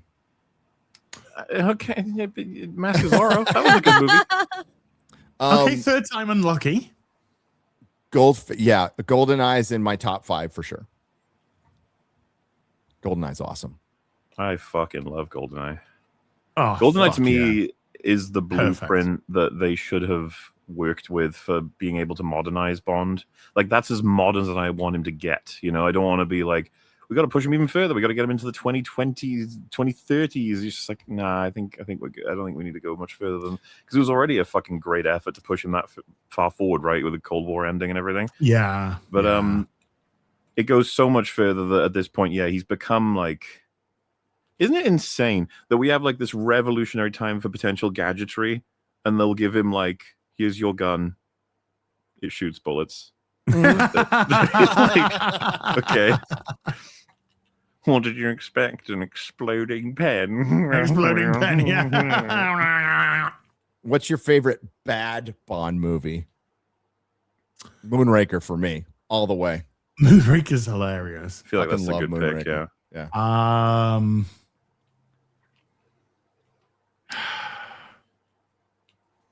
Gold member. There you go. The spy who shagged me. I don't know, because I wouldn't say that I found Moonraker bad. I just enjoyed it.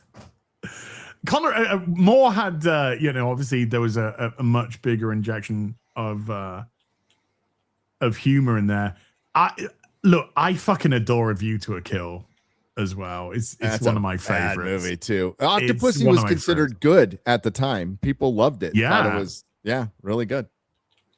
A View, I would have to say A View to a Kill. I love it. Unashamedly love it. Good. Definitely not the best Bond Duran film. Duran theme song. Also, Christopher Walken, fucking Grace Jones. Dude, the poster is James Bond standing on top of the fucking Golden Gate Bridge in his suit. It's so stupid. And they made him like 3 inches taller as well. It's so fucking funny. And he was like, what? He was like 56 when he did View to a Kill. or something. God, yeah. Hey, God, he was super old, 56. Fuck you. Right. No, but for Bond, because there was a lot of talk around his age at the time. I remember the talk around A View to a Kill. I was certainly my sentience kicked in.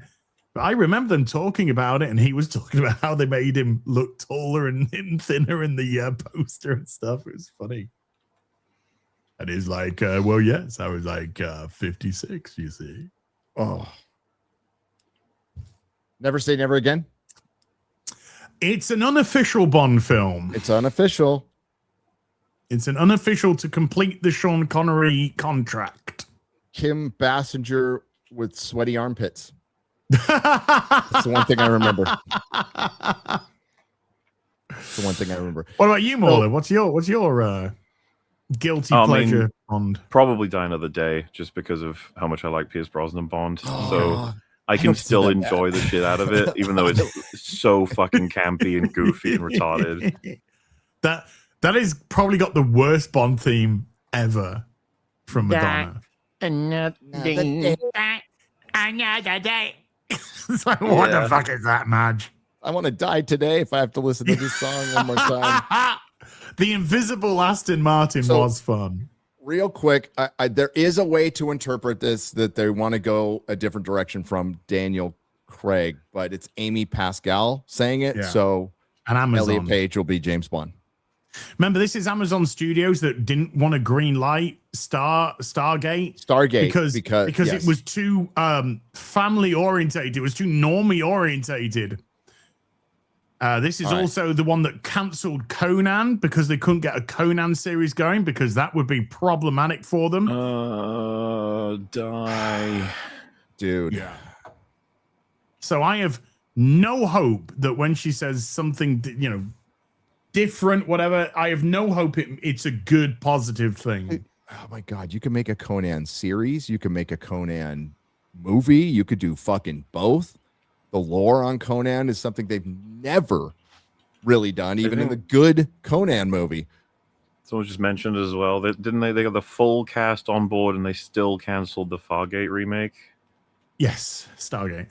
It- Oh, the no, Fargate. Fargate. Oh, the Fargate. Yeah. It hurts a little bit still. Yeah. Yeah, I'm a little too close to that one, MauLer. It stings. yeah, It's a bit that's a too wound soon. that just doesn't close, dude. No. So It's it is septic. being announced. Real quick, I want to talk about this real quick, and then we're going to go to Soups. Soup. Well, I got to talk about Star Trek convention, Okay. then we'll go to Soups. And then we'll talk about Superman. Yes. No. So Doctor Who's being shopped around, as you know. It's on Yes. Tinder. It's on Tinder. It's on fucking Grinder, mate. It ain't It's on fucking Grinder. Tinder. It's on Doctor fucking Who's on Grinder. Grinder right Yeah. now. Oh, that So makes there are sense. American companies. All I'll say is there are American companies taking a serious look, and there's one rumored to have David Tennant attached. So it sounds like and I can't say the rest.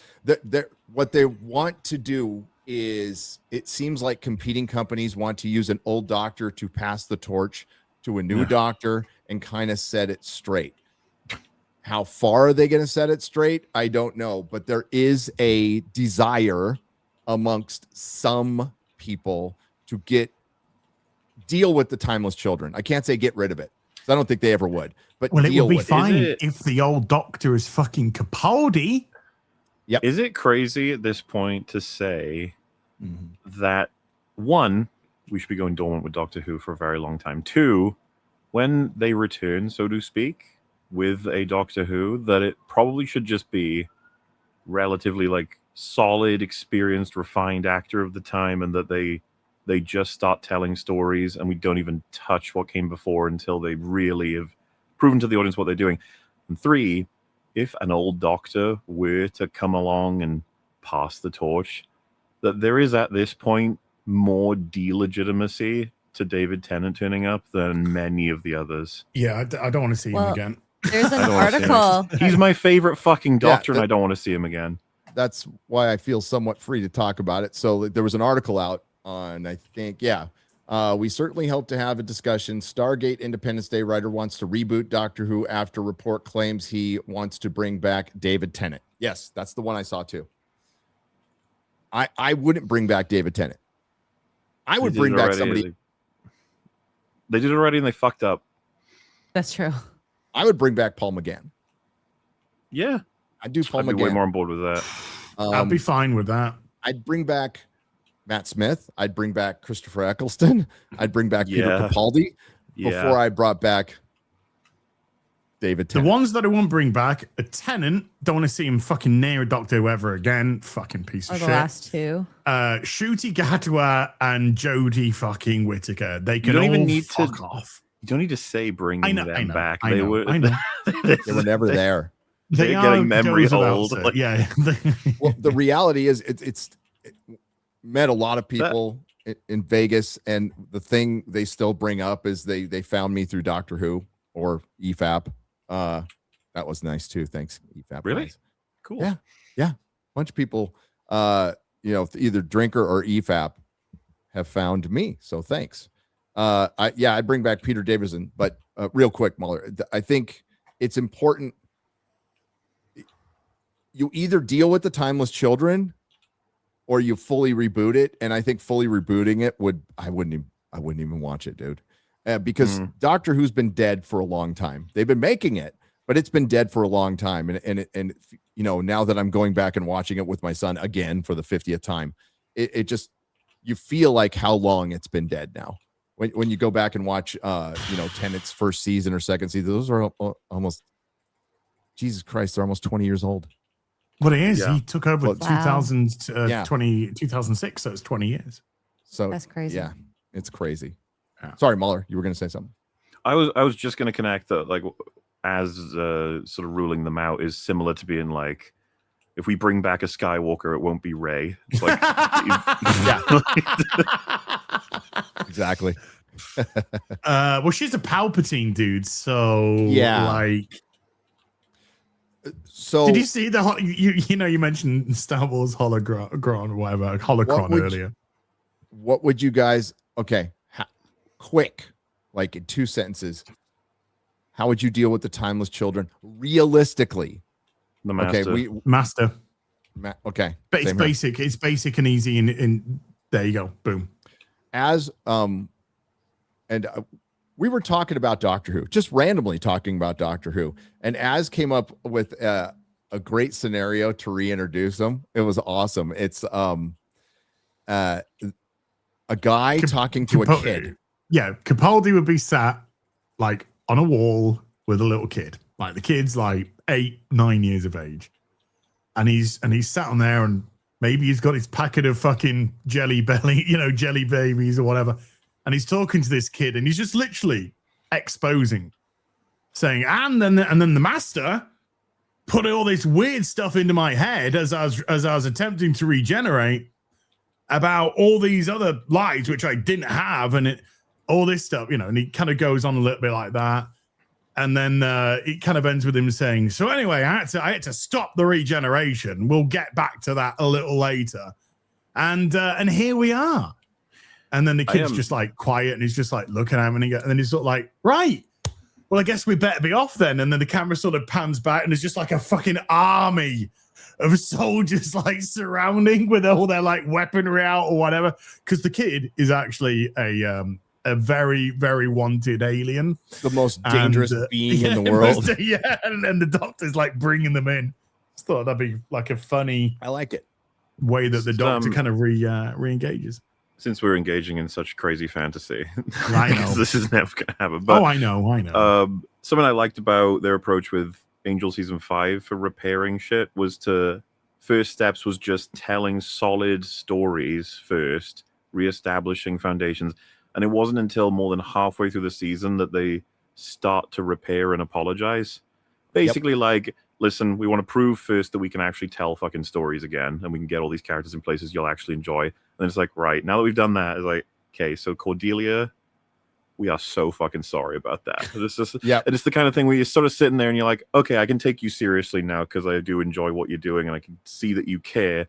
And, they have, like, the line, like, I assume you both remember, but she's in a room saying, like, that wasn't me, and I know that doesn't really help. Like, that does, and it's just their lines from the writers to the audience, as far as I'm concerned. And that's probably what I would want. Like, if they could give us a season almost of a new Doctor, and you don't even fucking mention any of this shit, and then moving on, you start the retconning. You're like, how did this happen? Maybe even run that scene that you're talking about but like as a flashback or something. Just basically Possibly, prove that you can actually tell stories again. Then you can start working on reconnecting to the good history while basically excising the shit history. I like that a lot. What I would suggest to anybody considering making this, do not consider the feelings of the people who made Bad Who and put it in this position. They are at fault for putting in this position. You need to consider cancelled. You need to consider the fans. And yes, that Doctor Who had some fans, and you will upset them. That is a insignificant number compared to the people that you would make happy if you fix this, including, like, it's not chuds. It's the majority of the audience who wants this fixed. Also, the people who like that shit, they'll stay even if you retcon that shit, I think. Absolutely. If those people stayed for that, they'll stay for anything. Picard Season 3 brought together the Star Trek fandom more than anything has in the last 25 years. Award-winning. So that I would just say that's what you need to focus on, is making the majority of the fans happy, and then you'll make money. And you know what? Some people are going to call you transphobes or whatever. Don't care. Just don't acknowledge it. Just ignore it completely. And some of those people will, as MauLer said, will probably come over and watch this and enjoy it. Speaking of Star Trek, real quick, guys, Disbrew and I, Sunday, it was fun hanging out with Disbrew. Nice. And, well, because we're into the same thing. So Disbrew was on a mission. I don't know if, fuck it. The cast of Starfleet Academy was there to take pictures. So jealous. Disparu got the whole collection except for Robert Picardo, who bailed early. Oh, that sucks. Yeah, but he got everybody. I'm like, I'm not going to push it. I'm just going to do a couple. They did recognize Disparu, and they did recognize me a little bit. So here's Caleb. And okay, I got to explain this picture. I'm like beginning to. Look where Gary's arm is. Just saying. It's on his ass. Oh, Yeah, No. yeah, boy. no hover. This No is right after he goes, "Hey, what's up? Haven't I seen you someplace before?" I'm like, maybe. And then I'm like beginning to smile, and they just take the picture and told me to fuck off, and I'm like, oh, Aw. okay. So I've got my Kubrick smile going on there. But then Disparu walked up to him, and he absolutely recognized him, and then he whispered in his ear. He's all, "I want your stuff." Oh. Really? Yes. That's funny.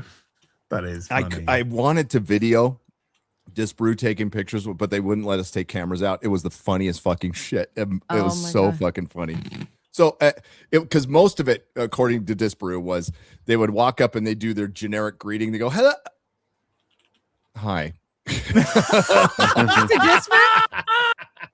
They know. The only one who didn't recognize. So this is Caleb, and everybody's pointing out correctly. Completely mogged, height mogged, as the kids say. Looks yeah, mogged. yeah, I'm yeah. like, I mean, yes. He had some nice abs in the show. I'm just saying. Well, the guy's like I 6 remember. foot fucking 3 or whatever. He was a fine actor. It's not his fault, right? And Mhm. it's cool. So Laura Thock, she didn't recognize either of us. She was Yeah, super boy. nice. She was all, "How you doing?" so I got a picture with Laura Thock too. Who did she play again? She was played the Jem Hadar. female Oh, Jem yes, Klingon. yes. female Jen Hadar, which can't even exist. But The there you gym teacher. But Yeah. yes. So and Shatner spoke. He was great. Fucking walking around the stage at 96 and just telling stories, and he was fucking awesome. And then He's- there was Disparu's all, "There's a politics and Star Trek panel. We gotta go." So we went. We got video of the whole thing. Ronald D. Moore was there of Battlestar Galactica, go. Nice. and I put up a post just real quick.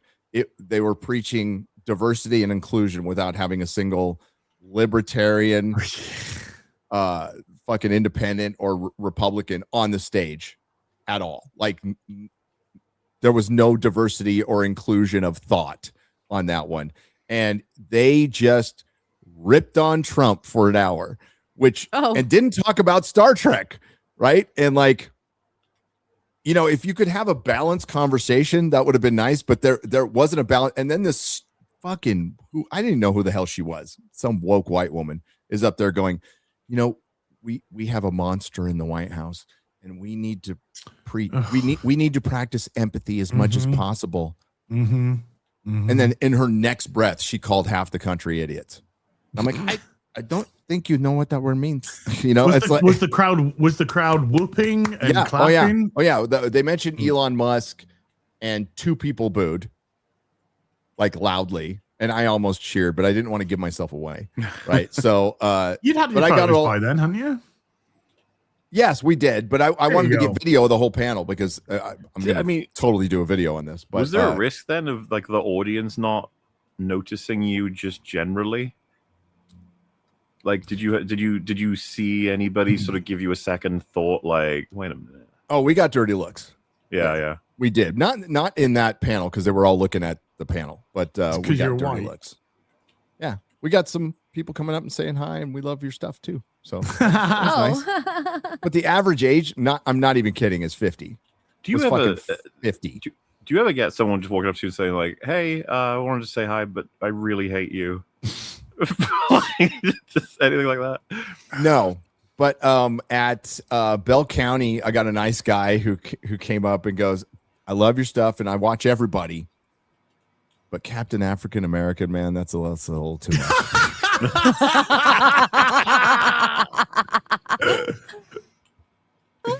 Like fair. No, it's No, not he was- fair he at was all. su- It's not He fair was bullshit. he was nice. I was just like, hey, I'm not going to start an argument, but Yeah, William Shatner was there, was great. But also, you know, that panel, it really, I think, exemplified why Star Trek is failing. So the one thing they kept on talking about politics, which, as we've spoken before, they really conflate politics with moral issues. Like nobody's pro genocide. No, aside from Hold a your couple horses, people mate. Don't fucking tar okay. everybody with hang that on. brush, okay? All right. You speak for yourself, Bucko. I'm not pro genocide, and I'm actually not pro racism either. So, you know, but they think those are who political. you are anymore. I don't know. But they present them as political positions. The only guy who said anything that made any fucking sense was Ronald D. Moore when he was talking about Battlestar Galactica, and he said, "Tell me if you haven't heard this one before." As he goes, "Well, we were a very political show, but we never told the audience what to think. It was we present a scenario, and then you take away from it what you will. You ask the questions, you think about it, you know, and that's what we set out to do." But there's And that's what Star Trek set out to do. Huge difference between having internal politics in your show versus modern day politics. There's a massive difference. You're particularly with Battlestar Galactica and the way that they took the new series, which was, you know, much more serious, very serious. You know, a civilization on the brink of extinction, and you have these convoy of ships, not many. Yeah, there's going to be a lot of politicking going on those ships, and that's exactly what happened in the show. And it led to massive consequences. A lot of characters being killed, a lot of characters being executed as well due to their decision-making processes. That stuff is fun. The same with like Game of Thrones. You know, that was it. Great internal politics. That's fun internal politics. But that's not what we're getting in shows like Doctor Who and Star Trek. We're getting very modern, current day. We are fucking liberals. We're not even liberals. We're far left fucking weirdos. We can't even tell you what a fucking woman is and bullshit like that. This is how you need to think. And that's the stuff which kills things. 100%. And the way they were speaking in that room, it was like they were in a room full of uber progressives. Yeah.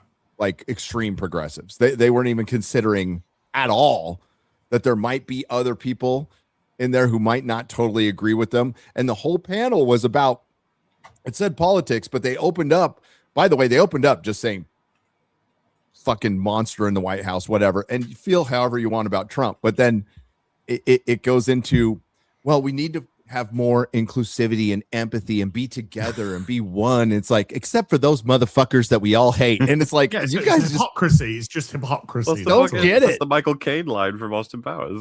Yes. Yeah. The Dutch. The Dutch. Oh, yeah. Everybody but the Irish. No, the Irish can come as well. They can come too. And Disbrew, I think I got most of the panel. My arm got tired because I was holding up my phone. Disbrew got the whole panel. I'm sure he'll do a video. I'm going to do a video. It was ripe with good stuff. And again, Ronald D. Moore said the only fucking sensible thing, and that's pretty much the only thing he said. But holy shit, this one woman who was running it was just fucking stupid. I didn't resist the panel though. I didn't. You know what? I was sending a bunch of pictures to MauLer that I meant to send to you as I'm like, I'm taking all these pictures. Them. And MauLer's like, that's neat. Now you're doing it to more, but not me. But you wanted to fucking cry earlier. I sent them all to you after that when I realized the freaking the first contact Borg or warp core PC. That was fucking awesome. Little figures on top. Good. But yeah, they had some good. Looked shit like there. a lot of good merch there. Looked like a lot of nice merch. There's a thing called Factory something or other, and they're doing Battlestar Galactica stuff. They have a Cylon Raider that's like this big with 3 Cylons in it, fully lights up. It looks amazing. Can't wait. But yeah, vote Borg. Well, they become the Borg. That's the thing. And what's funny is in the politics and Star Trek panel, they didn't bring up any Kurtzman Trek at all. So who's the ball queen? AOC? Maybe. I don't know. Hillary She seems kind of Clinton? normal now. Hillary Clinton, baby. Maybe. She's more of a Dracula. Yeah. Yes. Dracula-esque. Or a swamp thing. You really just pick whatever you want. Real quick, MauLer, have you seen the fan reaction of to House of the Dragon post? Not like in a broad way, no. Not I've seen like mixed things, not like anything definitive. I don't know if you've got anything more definitive. Well, I was really entertained by it, so I clicked on 3 things on X, and now my feed is just House of the Dragon. That's I haven't done that, so that's probably why. Yeah, and yeah, generally people loved it. The best meme is Caraxes like walking out, and now they have like disco songs to it because the way Caraxes kind of that dragon is fucking awesome. Yeah, so it makes sense. No, it's like you said, like the ending that way has look at the previous season, which I think is better than season 3. Ended on a really sour note of just bye guys. It was like, I'm sorry, what? This one ended on a sort of spectacular note, and therefore made a lot of people be like, hey, you know, there's still potentially. Obviously, if you want to know more detailed stuff, then we did our stream with on Nerdrotic and went over a lot of issues and a lot of praise here and there. But yeah, broadly, like what's crazy to me is every time I think of the episode, I do think of Roddy the Ruin. It's like he fucking, it was just so much fun for him. And it's funny, I've seen posts about him doing what he did with the kid. And I've seen some people like, oh, so you like him but not Gene? Oh God. Oh, yes. Dear. No. Stop it. So there's a scene. The show knew what he did. Okay. I think the show was definitely not in favor of what he did. Nor did he have Spider-Man tell him he's not a killer. What if he did? What if Spider-Man did turn up and go, you are not a killer? So yeah. But I can understand why people would have enjoyed the shit out of that final episode, though, is what I'm saying. Yes, because it was spectacle and chaos, and it was fun, and there were some payoffs, and there's some good memes. Roddy the Ruin, though. So there's a scene, if you don't know, the High Towers put a bunch of human shields on their walls, right, at this town, and it's all children. They're all children, and they really sell it. They show the children peeing themselves, like, "Mommy, I don't want to be here." Oh no! So Roddy the Ruin makes it up the wall, and a kid hits him in the back of the calf with a stick, like nothing. And Roddy the Ruin turns around and just fucking kills him, dude. It was like axe to the face. Axe to the face. Well, he should have fucking hit him with a stick then, should he? No, it was funny as hell when we were covering. Ryan was like, well, fuck them kids. Boys will be boys. No, and I don't know if they've given Roddy's name in the whole damn show. Yeah. I had to think about that because it was pointed out on Twitter. It's like, did they even say his name on the show? I'm like, I honestly don't know. Well, but that little northern dance they did. Yeah. I was just because Ormond was also pretty good. There's a bunch of dragon shit that was good. There's a couple of fight scenes and stuff. There was still some scenes with other people. Like the fucking, it was so funny, dude. Just having like one Allison scene where she's like, "I'm here too, by the way." It's just like, fuck off, Allison. They didn't even need her in the episode whatsoever. They didn't need her in the season. Let's be honest. There was an interview that Ryan Condell did, and he thinks that Allison should have been on the throne. Which is probably why he has so many scenes. She's like a catastrophe when it comes to a lot of things, but she'd probably be better than Rhaenyra, I guess. Maybe in terms of experience. Yeah, like she spent many years with Otto and with Viserys, so there probably is an argument and everything, but still wouldn't put her on the throne either. Now I can't find it. This was all over the place, and now I can't find it. Of Caraxes sauntering out when Daemon. Oh, I think I've seen it. Let me see if I can find it. And people have been speeding it up and putting music to it. It's pretty funny. But yeah, the North was great. Roddy was great. He was killing people. He died happy. It was fun. Yeah, you've never seen a guy so happy to die. And it was so strange that, like, God, I'm really entertained by this finale, but everything that led up to this was dumb. Was totally dumb. So and there's still leftover dumb we have to deal with. Yes. Have you seen, again, this is spoiler free, so don't panic, anybody listening. Have you seen the theory from some people that they're going to turn Missaria into the shepherd? Yes. What odds are you putting on that? 100%. Oh man, 100%. That's not fair at all. No, it's not. But that's the way it's going to be. But god dang, I had fun watching it. As dumb as it was, we were laughing our way through it. Dude. And Roddy was great. That's a proper fucking from the north. And their little a lot dance. of people are asking into what. So for people who don't want any spoilers, don't think anything of it. The people who have read the book Fire and Blood and want to know what word I said, it was shepherd. Shepherd's an important character towards the end. And it makes so much sense with everything we've seen that they would turn her into him.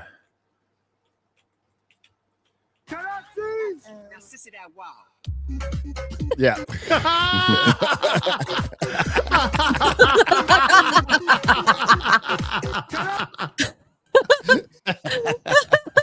It's so good.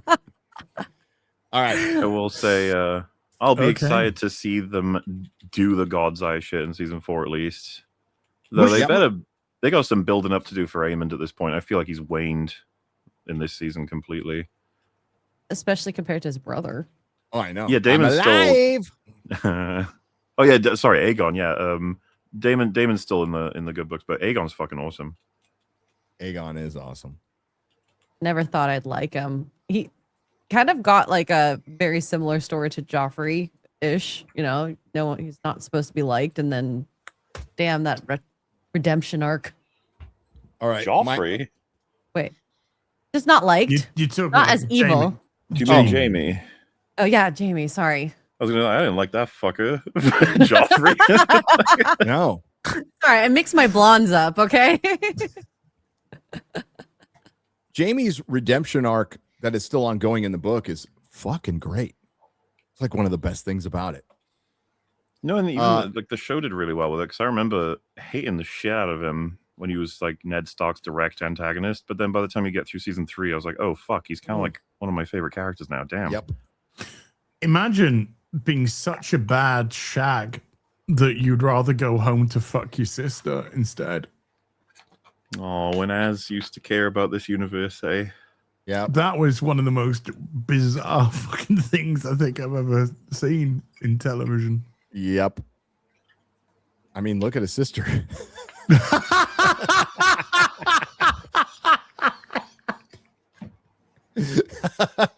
Oh my god.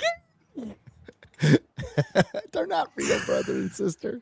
Oh, Dude, House of the Dragon had a son making out with his fucking mom, dude. Oh my Whoa. god. Yeah. That dream scene or whatever, we don't know where that Oh. came from. Oh, it was so Whoa. disturbing. Whoa there, buddy. All right, Oedipus, calm down. All right. Was it written by Tom King? It might, maybe. So I'm gonna get we're gonna get a few soups here. I have to check out soon. I'm gonna be doing a square up tonight when I get home. Wow. So I'm going to be doing a square up tonight on Nerdrotic Live after I get home, and I'm going to square up House of the Dragon and this. So, but let's get to some right now, shall we? Yes. Gentlemen and lady. Mexi Rage for 20 says, "Hail boys, hope you're all having a good morning. So MauLer, have you done your 3 Hail Marys and confessing your sins for the heresy of upholding the title of Longman? P.S. Love seeing people memeing on James failures. James? Guns, imagine. Gun, probably. Yeah, okay, yeah. And Well, it yes, says- I apologize for making such a short video. I might even do it again in Yeah, future. what the I don't fuck? I don't know. eh, Something came over me. X-Ray Girl, it says Oh, I see. JAME''S. English is my third language. Nico Ska, 3 parts for 15 euros, says new Spider-Man 2 and 3. Saw Spider-Man 2 and 3. I was 5 to 8 years old at the cinema. At that time, I was reading Ultimate Spider-Man and watching reruns of Spider-Man 94. In both cases, Spider-Man interacted a lot with the X-Men, so it's not weird for me to see him interact with Jean. Spider-Man and the X-Men are heroes. I have a higher demand when it comes to Spider-Man movies. I hated The Amazing Spider-Man when it came out for making Spider-Man into the Dark Knight. So is Brand New Day the best Spider-Man movie? No. The Raimi trilogy is my childhood. No Way Home was an event, one of my favorite theater experiences. The movie was good, but the last 30 minutes were some of the best Spider-Man moments, and it made me feel hope and empathy, which I truly missed. I'd watch Brand New Day over Homecoming or Far From Home, which were so boring. I respect and value your opinions, but I am not that cynical yet. Well, you'll get there. Life will do that to you, buddy. Life will beat you into a boat. Wait till you get older. But cool. No, the Raimi movies are still the GOAT. They're still the GOAT. And I've even softened on Spider-Man 3. But I like it. I like it for the same reason MauLer likes Batman and Robin. So. Oh, I think Spider-Man 3 is much better than Batman and Robin. Yes. Well, it's half a good movie. It's half a good movie and half cringe. But God, I love Bully McGuire. I saw it at the cinema not too long ago, a couple of years back, and I actually came out. Besides, you finally came out. I came out, and Gary was just like, "Welcome to the club." So brave, so beautiful. Yeah, he's like, "Here, have a Pedro Pascal pillow." That just spawns in front of you whenever you come out. It's like the welcome gift. Did somebody order a Jewish boyfriend? We got one downstairs. Well, all your fans will turn on you, but yeah. The John Keeley for 20 British pounds says, Gary, I'm looking for genuine bagging and boarding advice. How do I bag and board oversized graphic novel editions? For example, Silver Surfer Requiem, Anniversary Edition, the Marvel's Monster Size Edition. Thanks. Okay, they don't make poly bags, even poly bags for Treasury editions, which is stupid. What you need to find is Life magazine. Life magazine size will generally cover those, but not all the time. It's better to get a top loader for those. So you get a Life magazine top loader. As far as the graphic novels are concerned, you can go with Golden Age. They're usually oversized enough. The problem is there's still going to be a little width on the side, but they don't make a proper, because I like to use the MauLer because you never have to change it out. But Golden Age, even Silver Age will work on some hardcover graphic novels. On some. Wow, we're gonna do that on Square Up. Okay. He had a lot to say, Nico.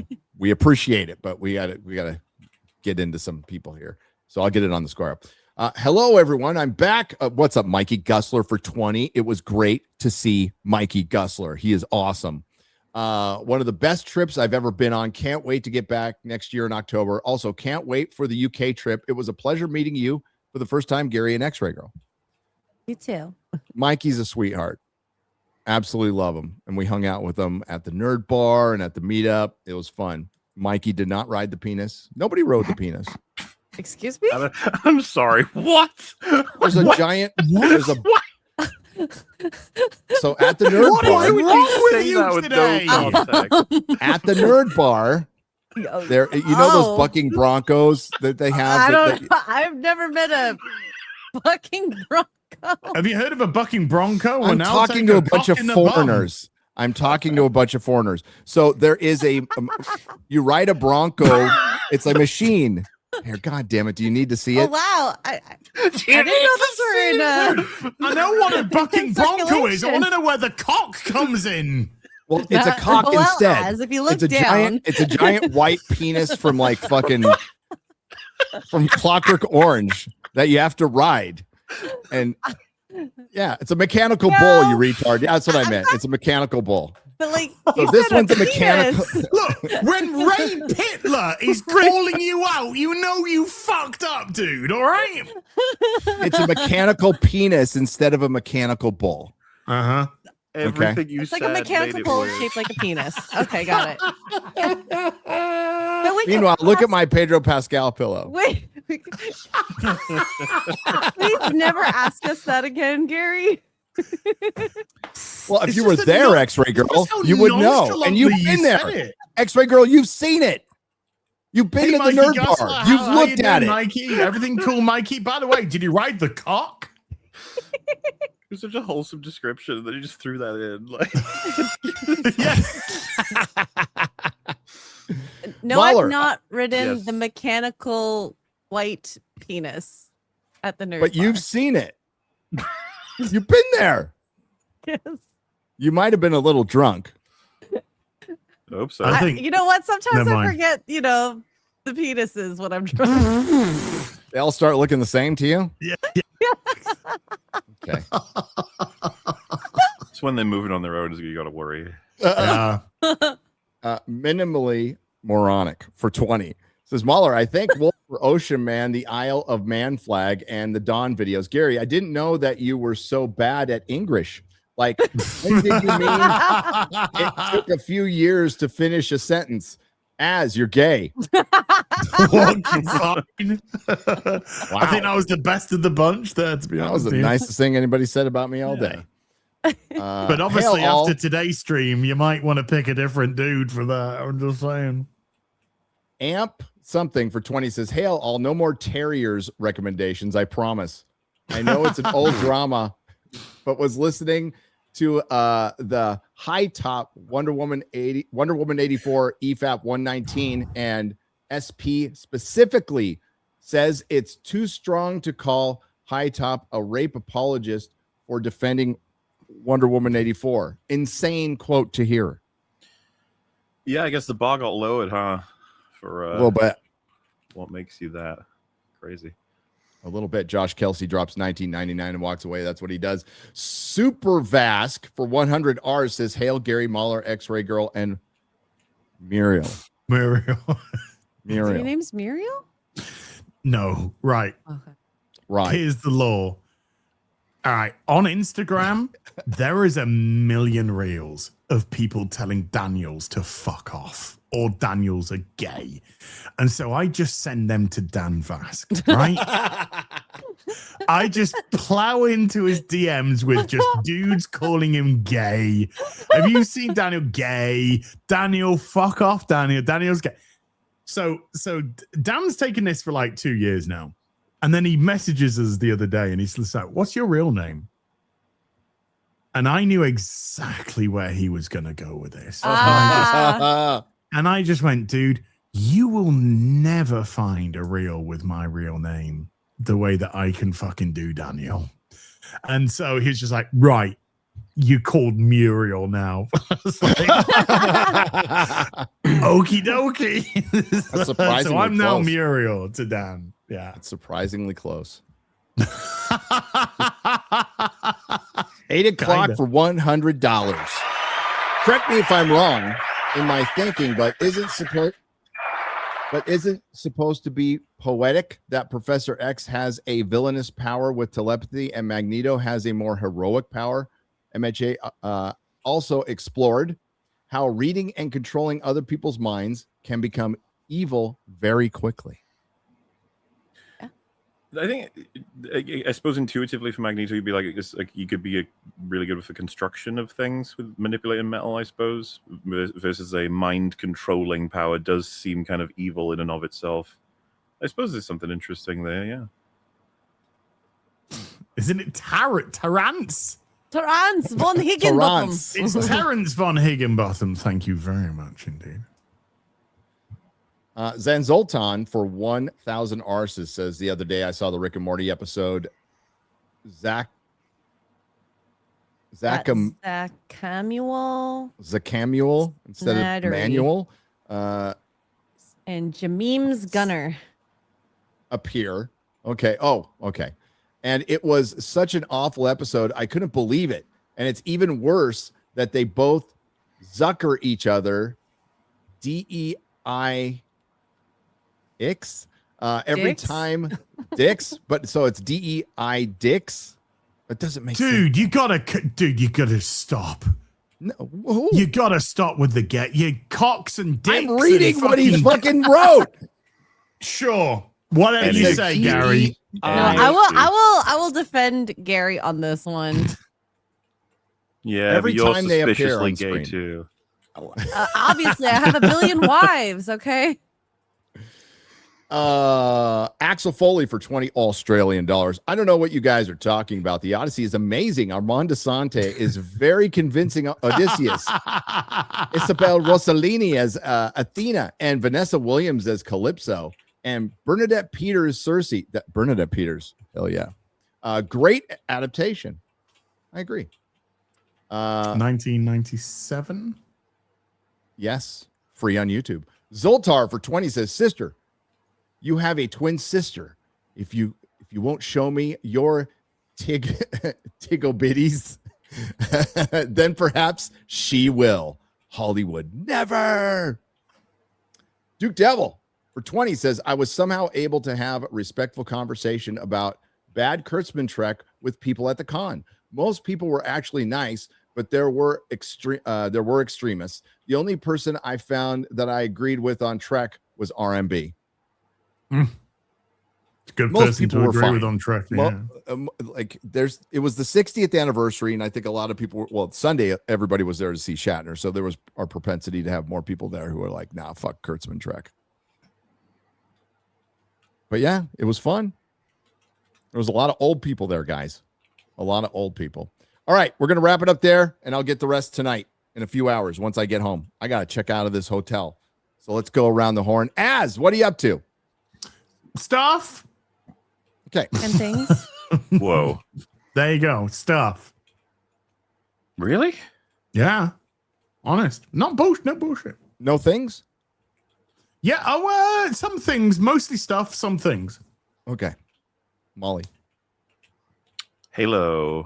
We've just done big ol' near 9-hour episode talking about everything they did wrong.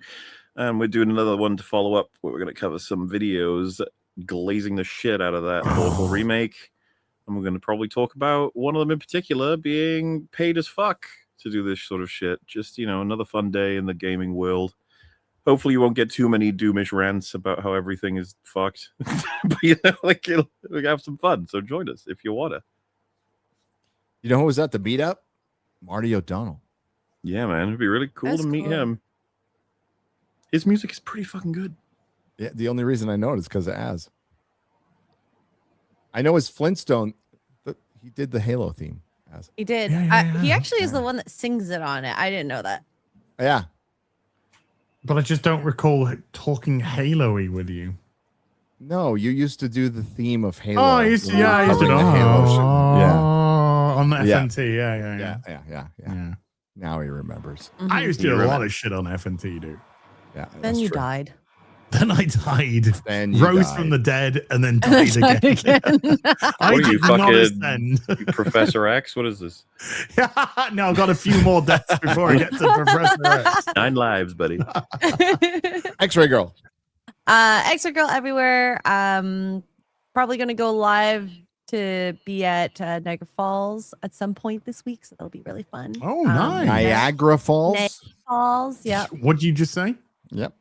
Niagara, Falls? Niagara, Niagara. It's